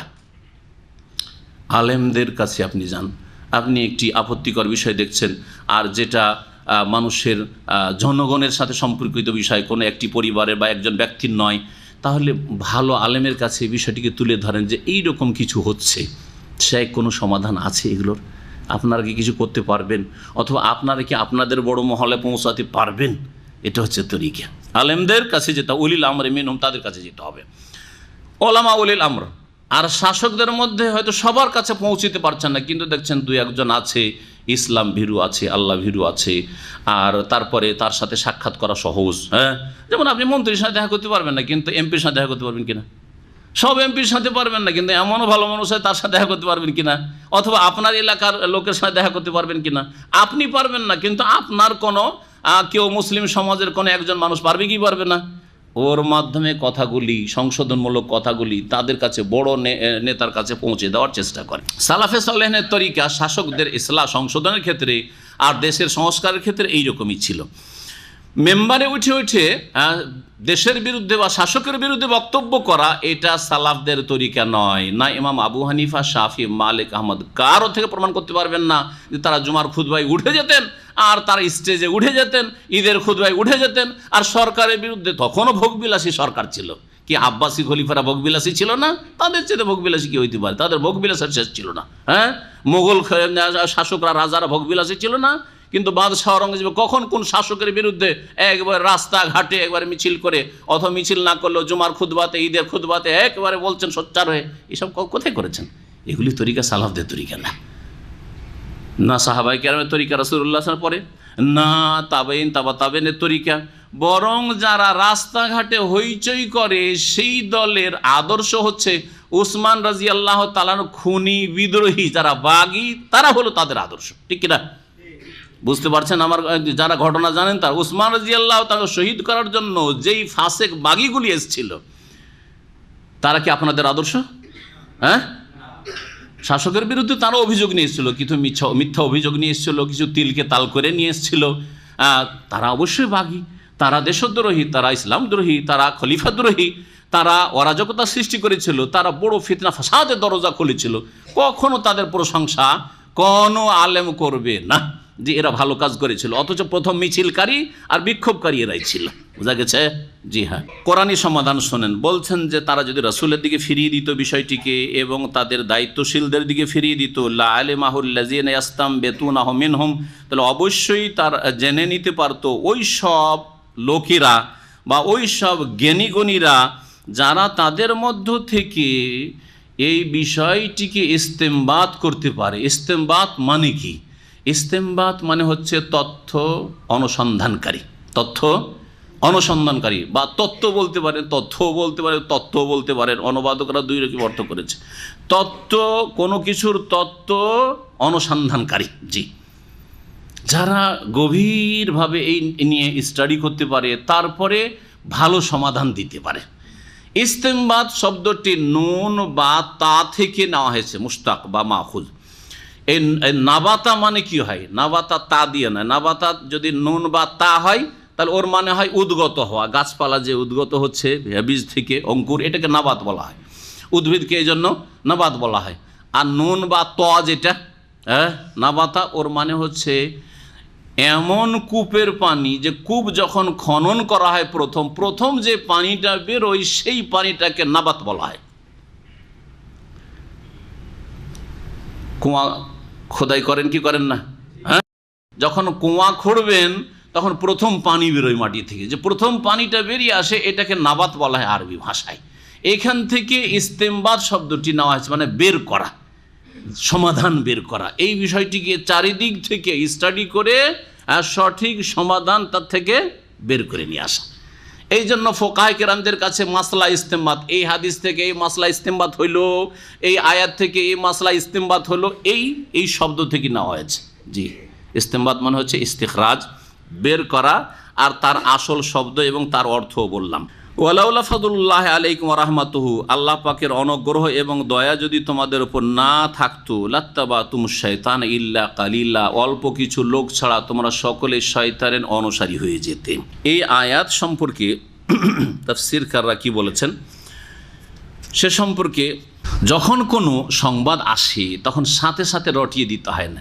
এটা শুধু এই যে একটা উদাহরণ দিলাম, রাষ্ট্রীয় ক্ষেত্রে বা আন্তর্জাতিক ক্ষেত্রে যে সমস্যাগুলি আজকাল আসছে মিডিয়াতে, সে সম্পর্কে মন্তব্য করাই শুধু না, বরং কোনো পরিবার সম্পর্কে কোনো যদি খবর আসে, ধরেন পাশে আপনার একটা পরিবার বাস করে আর তাদের বাড়ির কলহ সম্পর্কে জানতে পারলেন যে স্বামী স্ত্রী তাদের কলহ চলছে, বিবাদ চলছে, অথবা কারো চরিত্র খারাপ এটা জানতে পারলেন, কারো মেয়ে কোনো একটা খবর এরকম পেয়ে গেলেন, বা কারো স্ত্রী বাড়ি থেকে পালিয়ে গেছে, অথবা কারো মেয়ে বাড়ি থেকে কোর্ট ম্যারেজ করে নিয়েছে, এই ধরনের খবর পেলেন, পাওয়ার সাথে সাথে দ্রুত একবার রটিয়ে দিলেন, এটা জায়েজ না? জায়েজ নয়। এই দিয়ে কী ভালো করলেন আপনি? ভালো করলেন আর অপদস্থ করলেন ওই মেয়ের বাপ মাকে বা ওই যে মহিলার স্বামীকে, ওই গোটা বংশকে অপদস্থ করলেন না?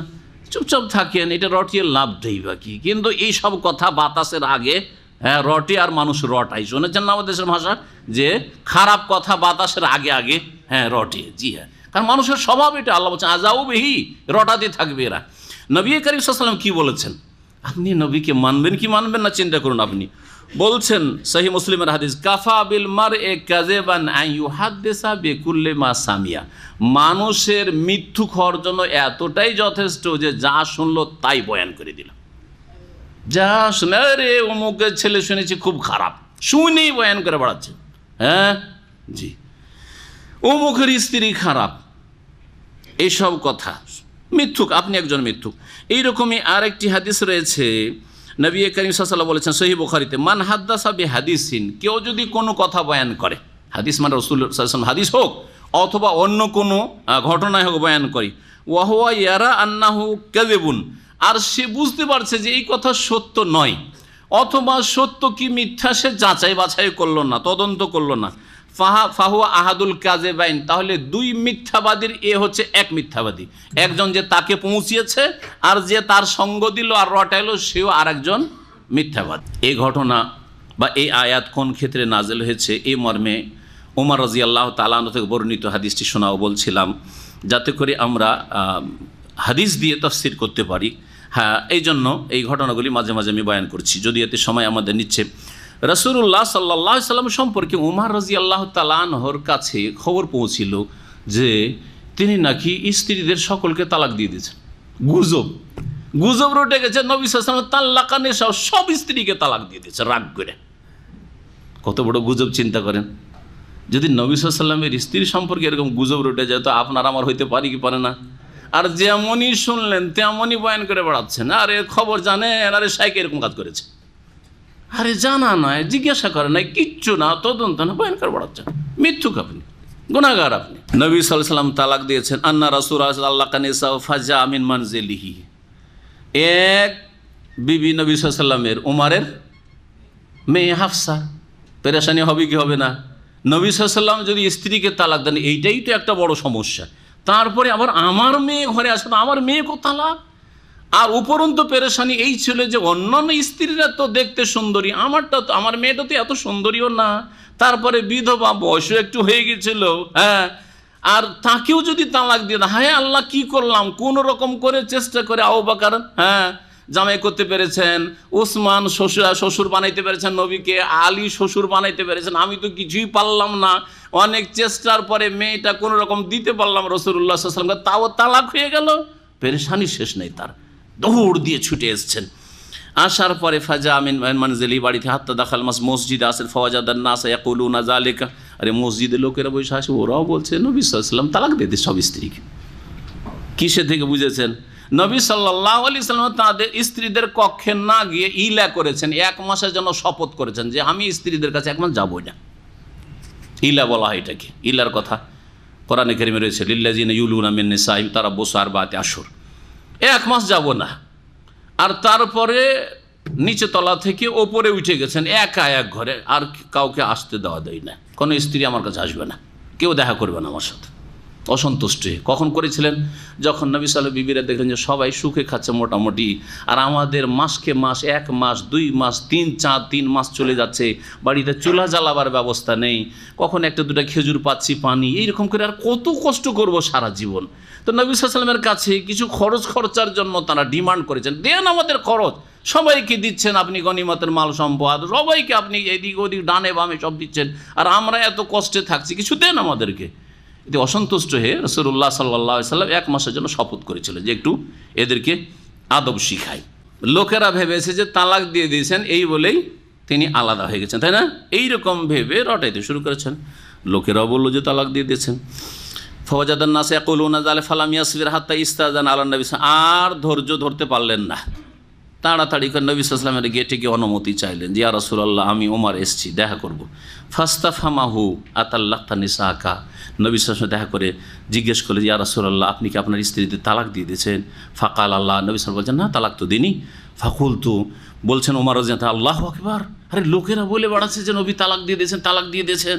ওয়াজাকার আল হাদিস, লম্বা হাদিস রয়েছে। তারপরে এই আয়াত নাযিল হয়। আসলেন ওমর রাদিয়াল্লাহু তাআলা বলছেন, সহিহ মুসলিমে রয়েছে যে নবী সাল্লাল্লাহু বললেন যে না, আমি তালাক দিইনি। ফাকুমতু আলা বাবিল মসজিদে, ঘর থেকে নবী সাল্লাল্লাহু কক্ষ থেকে মসজিদের দরজায় বেরিয়ে আসলাম। ফানাদাইতু বি আলা সৌতি, উচ্চ স্বরে আমি আওয়াজ দিলাম যে লাম ইউতাল্লিক রাসূলুল্লাহ সাল্লাল্লাহু আলাইহি ওয়াসাল্লাম নিসাহু, রাসূলুল্লাহ সাল্লাল্লাহু আলাইহি ওয়াসাল্লাম তার বিবিদেরকে তালাক দেননি। হে সাহাবীরা, তোমরা শুনে নাও ভালো করে, এইসব গুজব শুনিও না, রটাইও না।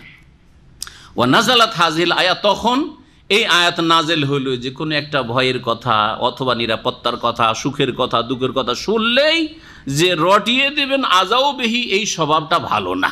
ওয়ালা রাদ্দু ইলা রাসূল, সরাসরি রাসূলের সাথে জিজ্ঞেস করো যে ইয়া রাসূল, আপনি কি তালাক দিয়েছেন? অথবা এদের মধ্যে যারা জ্ঞানী আবু বকর উমরের কাছে জিজ্ঞেস করো, বড়দের কাছে জিজ্ঞেস করো, তাহলে লা আলিমাহুল্লাযিনা ইস্তামবিতুনাহু মিনহুম, আসল তথ্যটা তোমরা অনুসন্ধান করতে পারবে। আল্লাহ পাক যেন কোরআন বুঝার তৌফিক দান করেন এবং কোরআনের প্রতি আমল করার তৌফিক দান করেন। আসি এখন তারপরের আয়াতে। আল্লাহ পাক বলছেন ফাকাতিল ফি সাবিলিল্লাহ, হে নবী মুহাম্মদ সাল্লাল্লাহু আলাইহি ওয়াসাল্লাম, তুমি আল্লাহর রাস্তায় সশস্ত্র লড়াই করো, জিহাদ করো। বদর, ওহুদ নবী সাল্লাল্লাহু আলাইহি ওয়াসাল্লাম করেছেন, যে মক্কা বিজয় করেছেন। লা তুকাল্লাফু ইল্লা নাফসাক, তোমার নিজের ছাড়া অন্য কারো দায়িত্ব তোমার ওপর দেওয়া হয়নি। আল্লাহ কালকে জিজ্ঞেস করবেন না তোমাকে যে তোমার সাথী সঙ্গীর উম্মতরা কেন তোমার সাথে জিহাদে যায়নি, বদর ওহুদে যায়নি, কিন্তু তুমি জিজ্ঞাসিত হবে, তোমাকে জিজ্ঞাসা করা হবে। কাকে বলা হচ্ছে? রাসূলুল্লাহ সাল্লাল্লাহু আলাইহি সাল্লামকে জিজ্ঞাসা করা হবে, তাই না? লা তুকাল্লাফু ইল্লা নাফসাকা, বুঝলেন না? বুঝলেন না? নবী সাল্লাল্লাহু আলাইহি সাল্লামকেও আল্লাহ কিয়ামতে জিজ্ঞেস করবেন, এই কথা পাওয়া গেল কি গেল না? নবী সাল্লাল্লাহু আলাইহি সাল্লামেরও ফরজ দায়িত্ব রয়েছে না, নেই? তাহলে লা তুকাল্লাফু নাফসাকা কেন বলবেন? কিন্তু বাংলাদেশের এক বক্তা, বড় বক্তা, কিছুদিন আগে হালাক হয়েছে, বলছে যে হ্যাঁ, আল্লাহর নেক বান্দা যারা ওলি আউলিয়া ইবাদত করতে করতে এমন স্তরে পৌঁছে যায়, তখন আল্লাহর কোনো ফরজ অজেব কিচ্ছু থাকে না, তাদের সব মাফ হয়ে যায়, তখন নামাজ রোজা কিছু থাকে না। ফানাফিল্লার একটা স্তর আছে সুফি ভণ্ডদের কাছে, ওইটাই যখন পৌঁছে যায় তখন নামাজ রোজা হজ জাকাত হালাল হারাম, এই জেনা এটা এই চলবে না, মদ এটা চলবে না, ওইসব কিছু থাকে না। আমি নিজে আওয়াজে শুনেছি, ইউটিউবে আছে এই গুমরাহদের ওয়াজ, কথা বুঝতে পেরেছেন? জি হ্যাঁ, নামটা শুধু বললাম না হেকমতের কারণে, কিন্তু এইগুলি হচ্ছে মুসলিম সমাজের বড় বড় বক্তা। আর শুধু মুসলিম সমাজ এমনি বক্তা না, এগুলো হচ্ছে টিভির বক্তা। জি হ্যাঁ, টিভির বক্তার কথা বলছি, এইগুলো হল তাদের ধর্ম। নবী করিম সাল্লাল্লাহু আলাইহি ওয়াসাল্লাম আর এক পীর সাহেব কি বলছেন? আর এক পীর সাহেব বলছেন যে আপনি যদি পীরই না ধরবেন তো আপনাকে মওতের সময় শয়তান থেকে কে রক্ষা করবে? পীর ছাড়া কি কেউ রক্ষা করতে পারে? আচ্ছা, এটা হক্কানি পীর আবার বলছে, ওদের হক্কানি, আমাদের কোনো হক্কানি ফক্কানি পীর নেই। আমাদের কাছে আল্লাহ এবং রসুলের আনুগত্য আছে, বাস, আতিউল্লাহ আতিউর রসুল। এবং আলেম ওলামাদের কোরআন সুন্নাহর অনুকূলে যে কথাগুলি হবে সেগুলি মানতে হবে, ওটাও মানতে হবে, কিন্তু কোরআন সুন্নাহর অনুকূলে হইতে হবে, পক্ষে হইতে হবে। আরেকটা বক্তব্য এই হক্কানি পীর বলছে যে হাসর মাঠে অলি আউলিয়া গৌস কুতুবরা অমুক অমুক অমুক যে বড় বড় গৌস কুতুব আছে, তারা বড় বড় বিশাল বিশাল জাহাজ দিয়ে চলে আসবে, আর নিয়ে আসার পরে সবাইকে উঠিয়ে নিয়ে সোজা জান্নাতে নিয়ে জাহাজ নিয়ে ঢুকিয়ে নেবেন। হ্যাঁ, কথা বুঝতে পেরেছেন? জান্নাতের গেটে বন্যা লেগে আছে, আর বন্যাতে নিয়ে গিয়ে আবার জান্নাতে ঢুকাই দিবে, কথা বুঝতেছি? এগুলি ধর্মকর্ম, আউযুবিল্লাহ। কীভাবে মানুষকে গুমরাহ করে রেখেছে। ইন্নাহুন্না আদল্লাল্লাহ কাসীর মিনান নাস।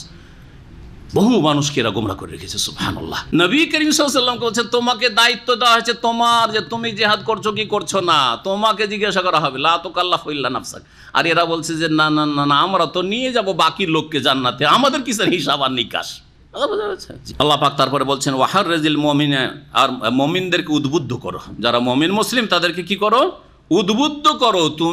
তোমাকে দায়িত্ব দেওয়া হয়েছে যে তোমাকে জেহাদে যেতে হবে, এবং অন্যান্য সাথী সঙ্গী যারা মুমিন সাহাবী আছে তাদেরকে জেহাদের জন্য উদ্বুদ্ধ করা। আসাল্লাহু আন ইয়াকুফা বাসাল্লাযিনা কাফারু, সম্ভবত আল্লাহ রাব্বুল আলামিন কাফেরদের শক্তিকে থামিয়ে দেবেন। কাফা ইয়াকুফা, কাফেরদের যে শক্তি রয়েছে, ক্ষমতা রয়েছে, তাকে আল্লাহ পাক কী করে দেবেন, ক্ষান্ত করে দেবেন। ওয়াল্লাহু আসাদ্দ বাসান, আল্লাহ পাক রব্বুল আলামিন ক্ষমতার দিক থেকে অধিক প্রবল।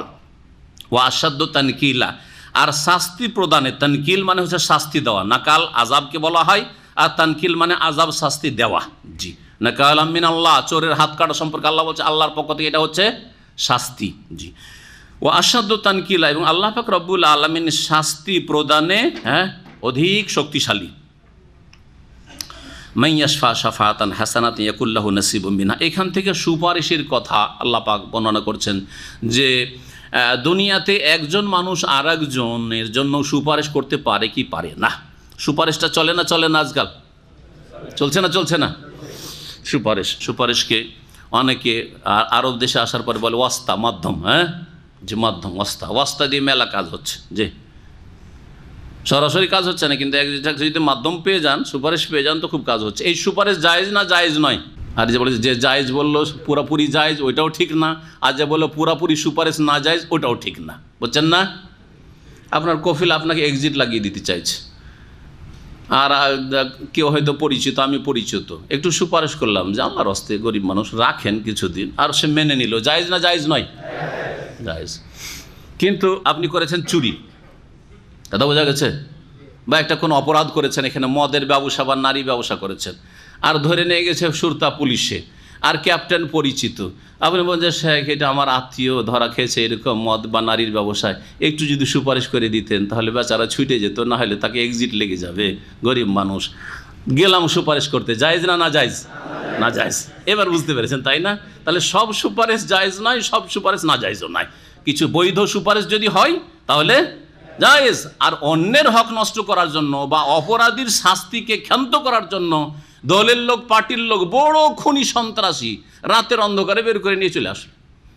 বোরখাওয়ালা এক মহিলাকে লাঞ্ছিত অপদস্থ করছে এই খবিশ অভিশপ্ত, আর তারপরে ধরে নিয়ে যাওয়া হচ্ছে, রাতে গিয়ে বড় নেতা ছুটিয়ে নিয়ে চলে আসছে। জায়েজ?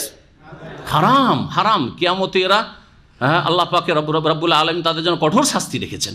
শোনেন, এখন আল্লাহ পাক বলছেন মাইয়াশফা শাফাআতান হাসানা, দুই ভাগে ভাগ করে, শাফাআতান হাসানা আর শাফাআতান সাইয়্যা, ভালো সুপারিশ আর মন্দ সুপারিশ তাহলে রয়েছে। যেই ব্যক্তি ভালো সুপারিশ করলো কারো জন্য, ইয়াকুন লাহু নাসিবুম মিনহা, তার জন্য তাতে তার একটা অংশ থাকবে, মানে সেও তাতে সওয়াব, প্রতিদান পাবে, নেকি পাবেন। একটা লোকে যদি হেল্প করে দেন সুপারিশ করে ভালো কাজের ক্ষেত্রে, তাহলে আপনি নেকি পাবেন। জি। ওমাইয়াশফা শাফাআতান সাইয়্যা, আর কেউ যদি মন্দ সুপারিশ করে, অপরাধীকে শাস্তি যেন না দেওয়া হয়, অথবা অবৈধ কাজের জন্য সুপারিশ করা হয়, এই ঘুষ নিয়ে কাজটা করে দেন আপনি। এইরকম কিছু এজেন্ট আছে, ঘুষের কারবার করে, সরাসরি ঘুষ নেবে না ভদ্রলোক, কিন্তু ও যাকে চেনে ওর মাধ্যমে ওকে ধরেন, তাহলে নেবে। এইরকম যদি কেউ করে, এটা হচ্ছে শাফাআতে সাইয়্যা, মন্দ সুপারিশ, গুনহার সুপারিশ করা। ইয়াকুন লাহু কিফলু মিনহা, তাতেও তার একটা অংশ থাকবে। কিসের অংশ? নেকির অংশ, গুনহার অংশ। এখানে লক্ষণীয় যে নেকির ক্ষেত্রে আল্লাহ নসিব বললেন, আর গুনহার ক্ষেত্রে আল্লাহ কিফল বললেন। জি, তাহলে বোঝা গেল যে নসিব কথাটি ভালো অর্থেই ব্যবহার হয়ে থাকে। আমরা বলি যে আমার নসিবটা খুব ভালো, এটা ঠিক আছে, কিন্তু আমরা নসিবটা খারাপ, নসিব খারাপ হয় না, নসিব মানে ভালো। নসিব মানে কি? ভালো। ফালাহু নাসিবুম মিনহা। আর কিফলুন মানে হচ্ছে খারাপ, খারাপ ভাগ, জঘন্য ভাগ, মন্দ ভাগ। এই জন্য হাবিল কাবিলের সম্পর্কে যখন হাদিস বর্ণনা করা হয়েছে যে কাবিল প্রথম তার ভাই হাবিলকে খুন করেছে, সুতরাং কিয়ামত পর্যন্ত যত খুনিরা থাকবে তাদের খুনের এক ভাগ গুনাহ, পাপ কার ওপর আসবে? কাবিলের ওপর আসবে। ওই কিফলুন সেখানে শব্দটি রয়েছে। হ্যাঁ, 1 ভাগ, তারপরে কিফল শব্দটি ব্যবহার করা হয়েছে। কিফল মানেও অংশ হয় আর নসিব মানেও অংশ হয়। ওয়াকান আল্লাহ আলা কুল্লি শাইইন মুকিতা, এবং আল্লাহ রাব্বুল আলামিন সব কিছুর ওপর তিনি তত্ত্বাবধায়ক। হাফিজান একটি তাফসীর করা হয়েছে, কোন তাবেই করেছেন, কেউ তাফসীর করেছেন মুকিতান মানে হচ্ছে শাহিদান, প্রত্যক্ষকারী। আল্লাহ পাক রব্বুল আলামিন, কেউ বলছেন হাসিবা হিসাব গ্রহণকারী। আবার আরেকটি তাফসীর দেখলাম যা বাংলায় করেছে, আরবি তাফসীরে সেটা নেই, সেটা হচ্ছে মুকিতান, শক্তি থেকে নিয়েছে। আল্লাহ পাক প্রত্যেক বস্তুর ওপর ক্ষমতাবান বা শক্তিশালী, এই অর্থ করেছে। আল্লাহু আলাম, সবগুলি অর্থ হইতে পারে।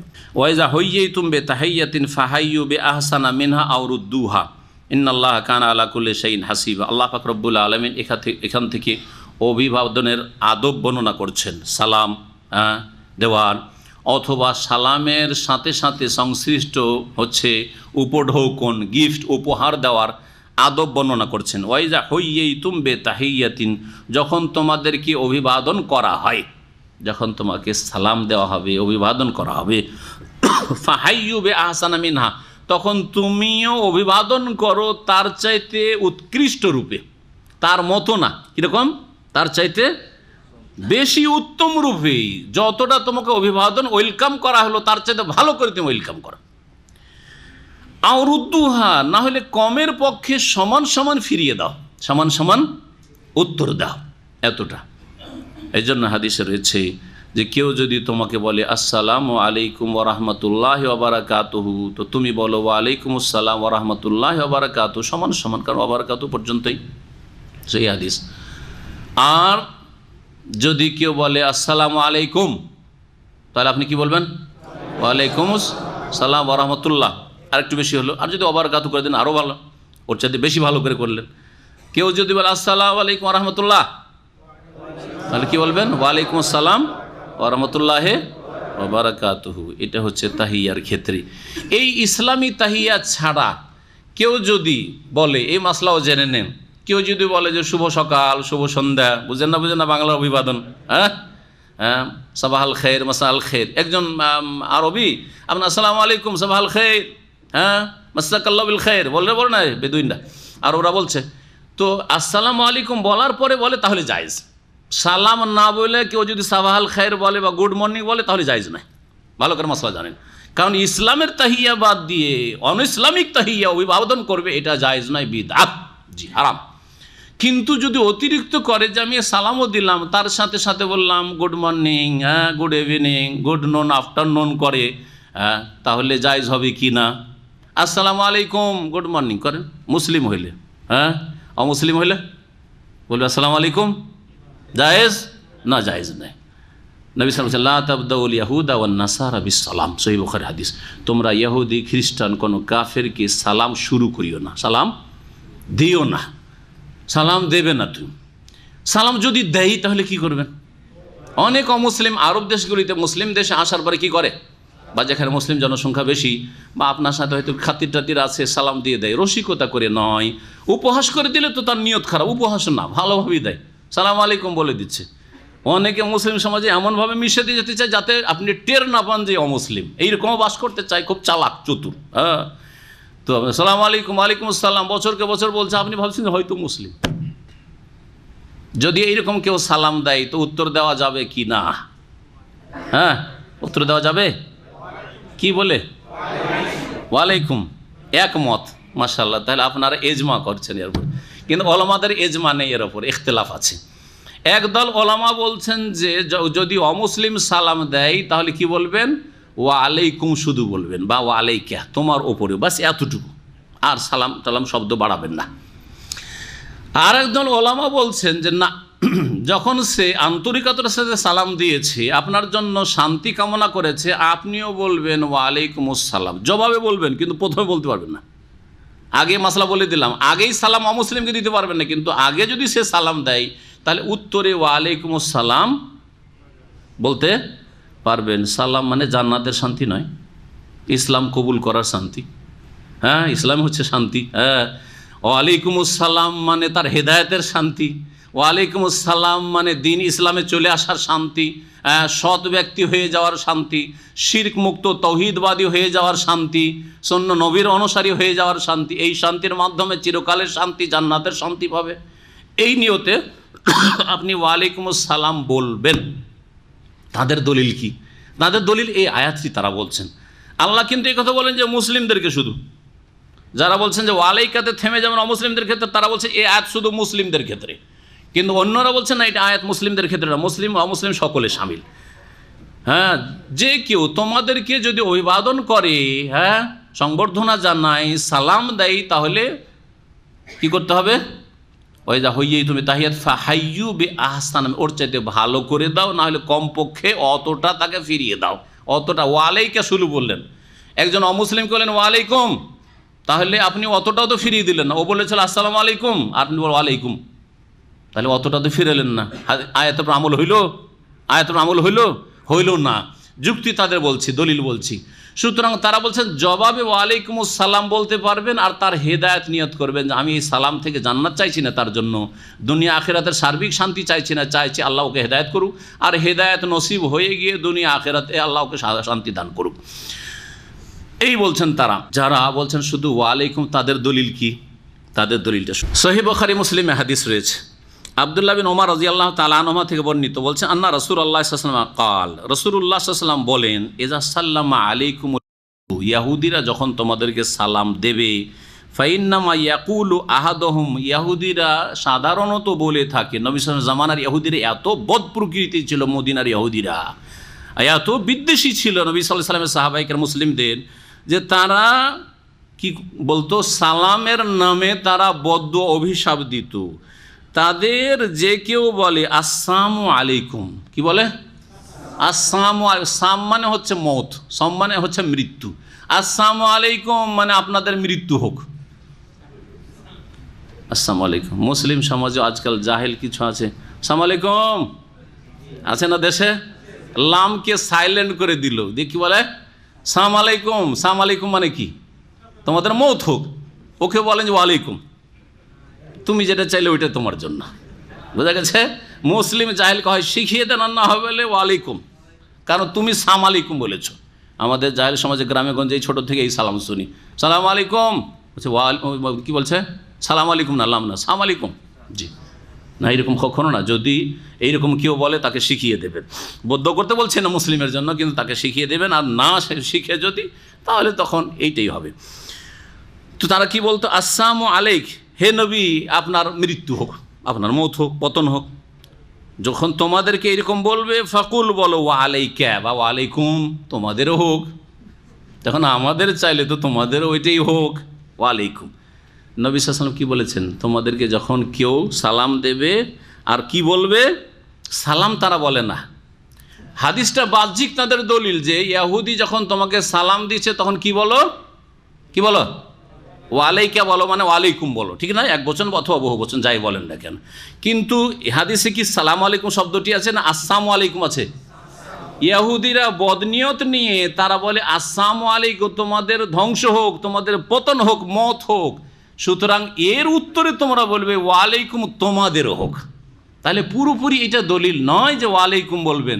অসৎ নিয়ত নিয়ে ব্যঙ্গ করে কেউ যদি বলে, অনেক সময় মেজরিটি কাফেরদের আপনাকে ব্যঙ্গ করছে দাঁড়িয়ে দেখে, হ্যাঁ আসসালামু আলাইকুম বা সালাম আলাইকুমই বলছে, কিন্তু ব্যঙ্গ করছে, আপনাকে ঠাট্টা করছে, তখন বলেন ওয়ালাইকুম।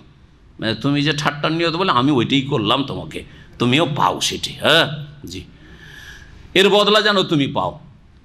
কিন্তু এই হাদিসটি প্রমাণ করে না যে একজন আন্তরিকতার সাথে আসসালামু আলাইকুম, অমুসলিম হইলেও আপনার জন্য শান্তি কামনা করলো, আর তার জন্য আপনি বলেন ওয়ালাইকুম শুধু না। এই ক্ষেত্রে ওয়ালাইকুম সালাম বলতে পারেন, আল্লাহু আলাম। এই হচ্ছে দুটি মত এই ক্ষেত্রে। আরেকটি মাসালা এই ক্ষেত্রে বলে দিই, মুসলিম অমুসলিম মিক্সচার হয়ে আছে। আমাদের এখানে মাঝে মাঝে অমুসলিম তাফসীর শুনতে আসে, আলোচনাতে আসসালামু আলাইকুম রহমতুল্লাহ বলছি, কি বলছি না? হ্যাঁ, আমাদের দেশের মাহফিলগুলিতে কিছু কিছু বক্তা আছে বেশি বুঝে, দেখে যে কিছু অমুসলিমতে এসছে, হ্যাঁ প্রতিবেশীরা শুনতে এসছে, তখন সালাম দিতে বলে আসসালামু আলা মান ইত্তাবাল হুদা, এরকম করে না? করে না? এটা কি নবীর তরিকা সাল্লাল্লাহু আলাইহি ওয়াসাল্লাম? না, সহিহ বুখারীতে হাদিস আছে, ভালো করে শুনুন, সহিহ মুসলিম আছে। নবী সাল্লাল্লাহু আলাইহি ওয়াসাল্লাম একবার রাস্তা দিয়ে যাচ্ছেন মদিনার কোনো গলি দিয়ে, আর সেখানে ওয়াফিহি আখলাতুম মিনাল মুসলিমিনা ওয়াল মুশরিকিনা ওয়াল মুনাফিকিন, ওখানে মিক্সচার বসেছিল একসাথে, কিছু মুসলিম ছিল, কিছু মুনাফিক ছিল, কিছু মুশরিক পর্যন্ত ছিল। হ্যাঁ, নবী করিম সাল্লাল্লাহু আলাইহি ওয়াসাল্লাম বলে আসসালামু আলাইকুম ওয়া রাহমাতুল্লাহ এরকম বলেছেন। কিছু বলে আরে মুসলিমগুলোকে সালাম দিয়ে দিলেন নবী সাল্লাল্লাহু আলাইহি ওয়াসাল্লাম। হ্যাঁ, নবী সাল্লাল্লাহু আলাইহি ওয়াসাল্লাম দিয়েছেন। হ্যাঁ, নবী সাল্লাল্লাহু আলাইহি ওয়াসাল্লাম দিয়েছেন। এখানে কি অমুসলিমকে উদ্দেশ্য করে সালাম দিয়েছেন? না, আচ্ছা এখানে মুসলিম আছে, আমি ওদের উদ্দেশ্যে ইন্নামাল আমালু বিন্নিয়াত, ওদের উদ্দেশ্যে সালাম দিয়েছি। হ্যাঁ, এটা হচ্ছে আসল। হ্যাঁ, এদেরকে সালাম দিয়েছি। তাহলে মিক্সচার যখন থাকবে তখন আসসালামু আলাইকুম বলবেন, আসসালামু আলা মান ইত্তাবাল হুদা ওয়ালা সুন্নতের খেলাফ এই ক্ষেত্রে। তবে প্রশ্ন হচ্ছে আসসালামু আলা মান ইত্তাবাল হুদা কখন বলবেন? শুধু অমুসলিম থাকলে বলবেন। শুধু অমুসলিমদের জন্য একটা দাওয়াতি প্রোগ্রাম করছি অথবা অমুসলিমকে চিঠি লিখছি, তখন কি করব? আসসালামু আলা মান ইত্তাবাল হুদা, যারা হেদায়েতের অনুসারী, কোরআনের অনুসারী, তাদের জন্য শান্তি কামনা করি, এ কথা বলবেন। দলিল কি? আমার দলিল শুনে ভালো করে। নবী করিম সাল্লাল্লাহু আলাইহি ওয়াসাল্লাম যখন রাজাদেরকে চিঠি লিখেছিলেন তখন এই বাক্যটি লিখতেন, এই সালামটি। হ্যাঁ, মিন মুহাম্মাদিন আবদুল্লাহি ওয়া রাসূলিহি ইলা হিরাকল আযীমির রুম সালামুন আলা মান ইত্তাবাল হুদা, এভাবে লিখতেন। তাহলে এটা কাকে লেখা হয়েছিল? হ্যাঁ হ্যাঁ, মিক্সচারদেরকে না শুধু অমুসলিম? তার বুঝে শুধু অমুসলিম যখন আপনার সামনে থাকবে আর সেখানে একটা অভিবাদন দিতে হবে, তখন বলেন সালামুন আলা মান ইত্তাবাল হুদা আম্মা বাদ। আসসালামু আলাইকুম বললে কয় নাকি পাওয়া যায়? রাসূলুল্লাহ সাল্লাল্লাহু আলাইহি ওয়াসাল্লাম মুসনাদ আহমদে হাদিস রয়েছে, আসসালামু আলাইকুম একজন এসে বললেন, এক লোক, ফারাদ্দা আলাইহি, নবী সাল্লাল্লাহু জবাব দিলেন, সুম্মা জালাসা, ওই লোকটি বসে গেল, আশার, নবী সাল্লাল্লাহু বললেন আশার মানে 10 নেকি হলো।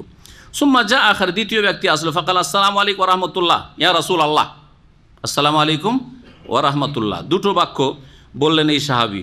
তখন নবী সাল্লাল্লাহু আলাইহি ওয়াসাল্লাম জবাব দিলেন, তার জবাব দেওয়ার পরে ওই লোকটি বসে গেল, বলে ইশরুন মানে 20। সুম্মা জা আখার, তৃতীয় ব্যক্তি আসলো, আসার পরে বলে আসসালামু আলাইকুম ওয়া রাহমাতুল্লাহি ওয়া বারাকাতুহু, ফারাদ্দা আলাইহি রাসূলুল্লাহ সাল্লাল্লাহু আলাইহি ওয়াসাল্লাম জবাব দিলেন, আর তারপর ওই লোকটি বসে গেল, বলে সালাসুন, কত? 30। তাহলে কত নেকি চান? 30 চান। তো এখন থেকে আসসালামু আলাইকুম ওয়া রাহমাতুল্লাহি ওয়া বারাকাতুহু বলে বখিলি করবেন না। হ্যাঁ, বখিলি করবেন না। আর যদি কেউ ফুল দেয় তো আপনি হাফ করবেন না, কারণ আমরা সালাম দিয়ে আলোচনা শুরু করি, আপনি বলছেন ওয়ালাইকুম আসসালাম, অধিকাংশ লোক কিন্তু এরকম করে না, এটা করবেন না। আমি বলছি আসসালামু আলাইকুম ওয়া রাহমাতুল্লাহি ওয়া বারাকাতুহু, বলি না? আমার আলোচনার পূর্বে আমি পুরোটাই বলি, 30ই বলি, কিন্তু আপনারা অনেকে হয়তো ভাবেন যে এত লম্বা করে লাভটা কি, আর অত নেকির দরকার আছে? হ্যাঁ, ওয়ালাইকুম আসসালাম দিলেন জোরে একটু। সালামের বিষয়টি তাহলে হলো। এখন দেখেন আল্লাহ পাক আয়াত নম্বর 87 ইরশাদ, আল্লাহু লা ইলাহা ইল্লাহ, আল্লাহ সেই সত্তা যার ছাড়া কোনো সত্য উপাস্য নেই, লা ইয়াজমাআন্নাকুম ইলা ইয়াউমিল কিয়ামাতি লা রাইবা ফি, অবশ্যই তোমাদেরকে একত্রিত করবেন কিয়ামতের দিবসে, যাতে কোনো সন্দেহ নেই। কিয়ামত হওয়ায় এই বিচার দিবসে কোনো সন্দেহ নেই যে সেই দিন আল্লাহ পাক তোমাদের সকলকে সমবেত করবেন। ওমান আসদাকু মিনাল্লাহি হাদিসা, কথার দিক থেকে আল্লাহর চাইতে অধিক সত্যবাদী আর কি আছে। ফামা লাকুম ফিল মুনাফিকিনা ফিআতাইন, তোমাদের কি হয়ে গেছে যে মুনাফিকদের ব্যাপারে তোমরা দুই দলে বিভক্ত হয়ে গেছো, আল্লাহ বলছেন। ওয়াল্লাহু আরকাসাহুম বিমা কাসাব, অথচ আল্লাহ পাক এই মুনাফিকদের কৃতকর্মের কারণে তাদেরকে উল্টো দিকে ফিরিয়ে দিয়েছেন। তুরিদুন আন তাহদু মান আদাল্লাল্লাহ, যাদেরকে আল্লাহ পথভ্রষ্ট করেছেন তাদেরকে কি তোমরা হেদায়েত করে দিতে চাও? পারবে? ওমান ইউদিল্লাহ, আল্লাহ পাক যাদেরকে গুমরাহ করেন, আল্লাহ গুমরাহ জবরদস্তি করেন না, বরং যারা গুমরাহিকে বেছে নেয় তখন সেই পথে আল্লাহ অসহায় ছেড়ে দেন। যারা ভালো পথ বেছে নেয় তাদেরকে কখনো আল্লাহ ধাক্কা দিয়ে গুমরাহির রাস্তায় চালিয়ে দেন না। মনে রাখবেন যে আয়াতগুলিতে এইরকম কথা রয়েছে, কখনো আল্লাহর উপর দোষ চাপাবেন না, আসলে আল্লাহ পাক করেন না। আমরা এটা অনুভূতি আমাদের আছে না নেই? আমরা যারা ভালো কাজ করছি, জবরদস্তি না স্বেচ্ছায়? আল্লাহ কি জবরদস্তি করছেন? স্বেচ্ছায় ভালো কাজ করছি। যারা খারাপ কাজ করছেন স্বেচ্ছায় না, তাদের জবরদস্তি খারাপ কাজের দিকে ঠেলে দিয়েছেন? আল্লাহ ঠেলেননি। তাহলে আল্লাহর গুমরাহ করা, আল্লাহর হেদায়েত করা মানে যে হেদায়েতের পথকে চয়েস করবে আল্লাহ ওই পথে চলার জন্য তৌফিক দেবেন। যে ভুল পথকে চয়েস করবে আল্লাহ পাক ওকে ছেড়ে দেবেন। ঠিক আছে, তুই যখন সেই অপশনটাই নিলি তো নে, যেটা নিবি নে, এইটাই হচ্ছে কথা। এই কথাটিকে এইভাবে ব্যক্ত করা হয়েছে। ওমাইয়ুদলিল্লাহ, আল্লাহ যদি কাউকে পথভ্রষ্ট করেন, ফালান তাজিদ লাহু সাবিলা, তার জন্য কোনো সঠিক রাস্তা পাবে না। ওয়াদ্দু লাউ তাকফুরুনা কামা কাফারু। তাফসীর করার আগে এই আয়াতের তাফসীর না করলে বুঝবেন না, শুধু তর্জমা হয়ে থেকে যাবে। কি ব্যাপার, আল্লাহ পাক জিজ্ঞেস করছেন মুমিন মুসলিমদেরকে যে ফামা লাকুম, তোমাদের কি হয়ে গেছে, কি ব্যাপার, ফিল মুনাফিকিনা ফিয়াতাইন, মুনাফিকদের ক্ষেত্রে তোমরা দুই দলে ভাগ হয়ে গেলে, মানে মতবিরোধ শুরু হয়ে গেল, মুনাফিকদের ক্ষেত্রে তোমরা একমত হইতে পারলে না। বিষয়টা কি ছিল? এই মর্মে কয়েকটি ঘটনা বর্ণনা করা হয়েছে, তার মধ্যে বেশি সহি যে ঘটনাটি সেটি বর্ণনা করছি। বলছেন ইমাম ইবনে কাসির রহমতুল্লাহ, উখতুলিফা ফি সাওয়াবে যালিকা, এই আয়াত সম্পর্কে, এই আয়াতের শানে নজুল সম্পর্কে মতবিরোধ রয়েছে বা বিভিন্ন মত রয়েছে। তার মধ্যে মুসনাদ আহমদে রয়েছে যে আন্না রাসূলুল্লাহ সাল্লাল্লাহু আলাইহি ওয়াসাল্লাম খারাজা ইলা উহুদ, রাসূলুল্লাহ সাল্লাল্লাহু আলাইহি ওয়াসাল্লাম ওহুদের যুদ্ধের জন্য বের হলেন। কোন হিজরিতে? কত হিজরিতে? তৃতীয় হিজরিতে ওহুদে রাসূলুল্লাহ সাল্লাল্লাহু আলাইহি ওয়াসাল্লাম বেরিয়ে গেলেন। তার সাথে কতজন বেরিয়ে গেছিলেন? 1000 313 জন কোথায় গিয়েছিল? বদরে। জি হ্যাঁ। ফারাজা নাসুন, কিছু লোক মুনাফিকরা রাস্তা থেকে ফিরে গেল, তাদের সংখ্যা 300 ছিল। 1000-এর মধ্যে 300 রাস্তা থেকে ফিরে গেল। খারাজু মাহু, প্রথম তো বেরিয়েছিল, ধোকা দিয়ে রাস্তা থেকে বেরিয়ে পড়লো তারা। ফাকান আসহাবু রাসূলিল্লাহ ফিহিম ফিরকাতাইন, তখন রাসূলুল্লাহ সাল্লাল্লাহু আলাইহি ওয়াসাল্লাম সাহাবায়ে কেরামরা এদের ক্ষেত্রে যে এদের ব্যাপারে আমরা কি অ্যাকশন নিতে পারি, দুই ভাগে বিভক্ত হয়ে গেল। এক দল বলছে এদেরকে হত্যা করতে হবে, আর এক দল বলছে না না না, বাদ দাও বাদ দাও। আল্লাহ বলছেন কি ব্যাপার, মুনাফিকদের ক্ষেত্রে তোমরা একমত হইতে পারছো না? ফামা লাকুম ফিল মুনাফিকিনা ফিয়াতাইন, মুনাফিকদের ক্ষেত্রে একমত হইতে পারছো না। এটা শুধু ওই যুগের কথা নয়, আজকে তো আরো মারাত্মক। নাস্তিক একদল ওলামা বলছে যে জানাজা পড়বো না, আর একদল ওলামা নিজে ইমামতি করে চলে আসছে, নাকি দেখেন না? যতই বড় নাস্তিক ইসলামের দুশ্মন মারা যাক মুসলিম দেশে, বাংলাদেশে, ওর জানাজা কেউ না কেউ পড়বে, ভাড়াটা মোল্লা আছে, ব্যবস্থা আছে, ঠিক কিনা? এমন কোন দেখা গেছে ইসলামের দুশ্মন যে এত বড় দুশ্মন, তো ওর জানাজা কেউ পড়বে না, একমত হইতে পেরেছে? ফামা লাকুম ফিল মুনাফিকিনা ফিয়াতাইন, কি হয়ে গেছে মুনাফিকদের ক্ষেত্রে তোমরা এত মতবিরোধী আছো, একমত হইতে পারছো না? দুই দলে ভাগ হয়ে গেল। ফিরকাতুন তাকুল, এক দল বলতে লাগলো নাকতুলহুম, এদেরকে সবকে হত্যা করব, আমাদের সাথে ধোঁকাবাজি করলো, বিশ্বাসঘাতকতা করলো, আমাদের মনোবলকে ধ্বংস করে দেওয়ার চেষ্টা করলো, এই রাস্তা থেকে পালিয়ে যাওয়া মানে। অফিরকাতুন তাকুল, আর এক দল বলল আল্লাহ না, চলবে না। তখন আল্লাহ পাক এই আয়াত নাজিল করলেন, আর তারপরে নবী সাল্লাল্লাহু আলাইহি ওয়াসাল্লাম এই আয়াত পড়ে শোনালেন আর বললেন ইন্নাহা তাইবা, মদিনা হচ্ছে পাক পবিত্র, মদিনার একটি নাম হচ্ছে তাইবা, মদিনার একটি নাম তাইবা, মদিনার আর একটি নাম তাবা। জি।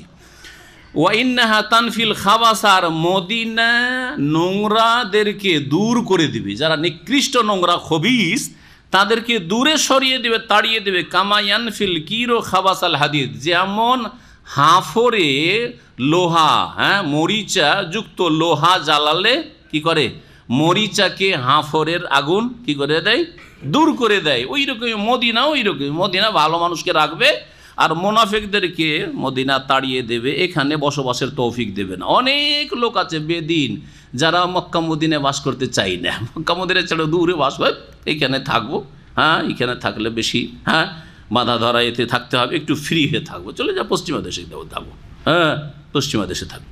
আর এক দল বলেছেন, আব্দুল্লাহ বিন আব্বাস রাদিয়াল্লাহু তাআলা আনহু বর্ণিত যে এই আয়াত কি ব্যাপার, মুনাফিকদের ক্ষেত্রে তোমরা দুই ভাগে বিভক্ত কেন হলে? নাজালাত ফি কওমিন কানু বি মক্কা, একদল লোক মক্কাতে ছিল, কাদ তাকাল্লামু বিল ইসলাম, এরা ইসলাম তো মুখে উচ্চারণ করেছিল, মানে ইসলাম কবুল করেছে। ওয়া কানু ইউজাহিরুনাল মুশরিকিন, কিন্তু এরা মুশরিকদের সাহায্য করত, মক্কার কাফেরদের সাহায্য করত। ফাখারাজু মিন মক্কা ইয়াতলুবুনা হাজাতাল্লাহুম ফাকালু ইন লাকিন আসা মুহাম্মাদিন ফালাইসা আলাইনা মিনহুম বাস।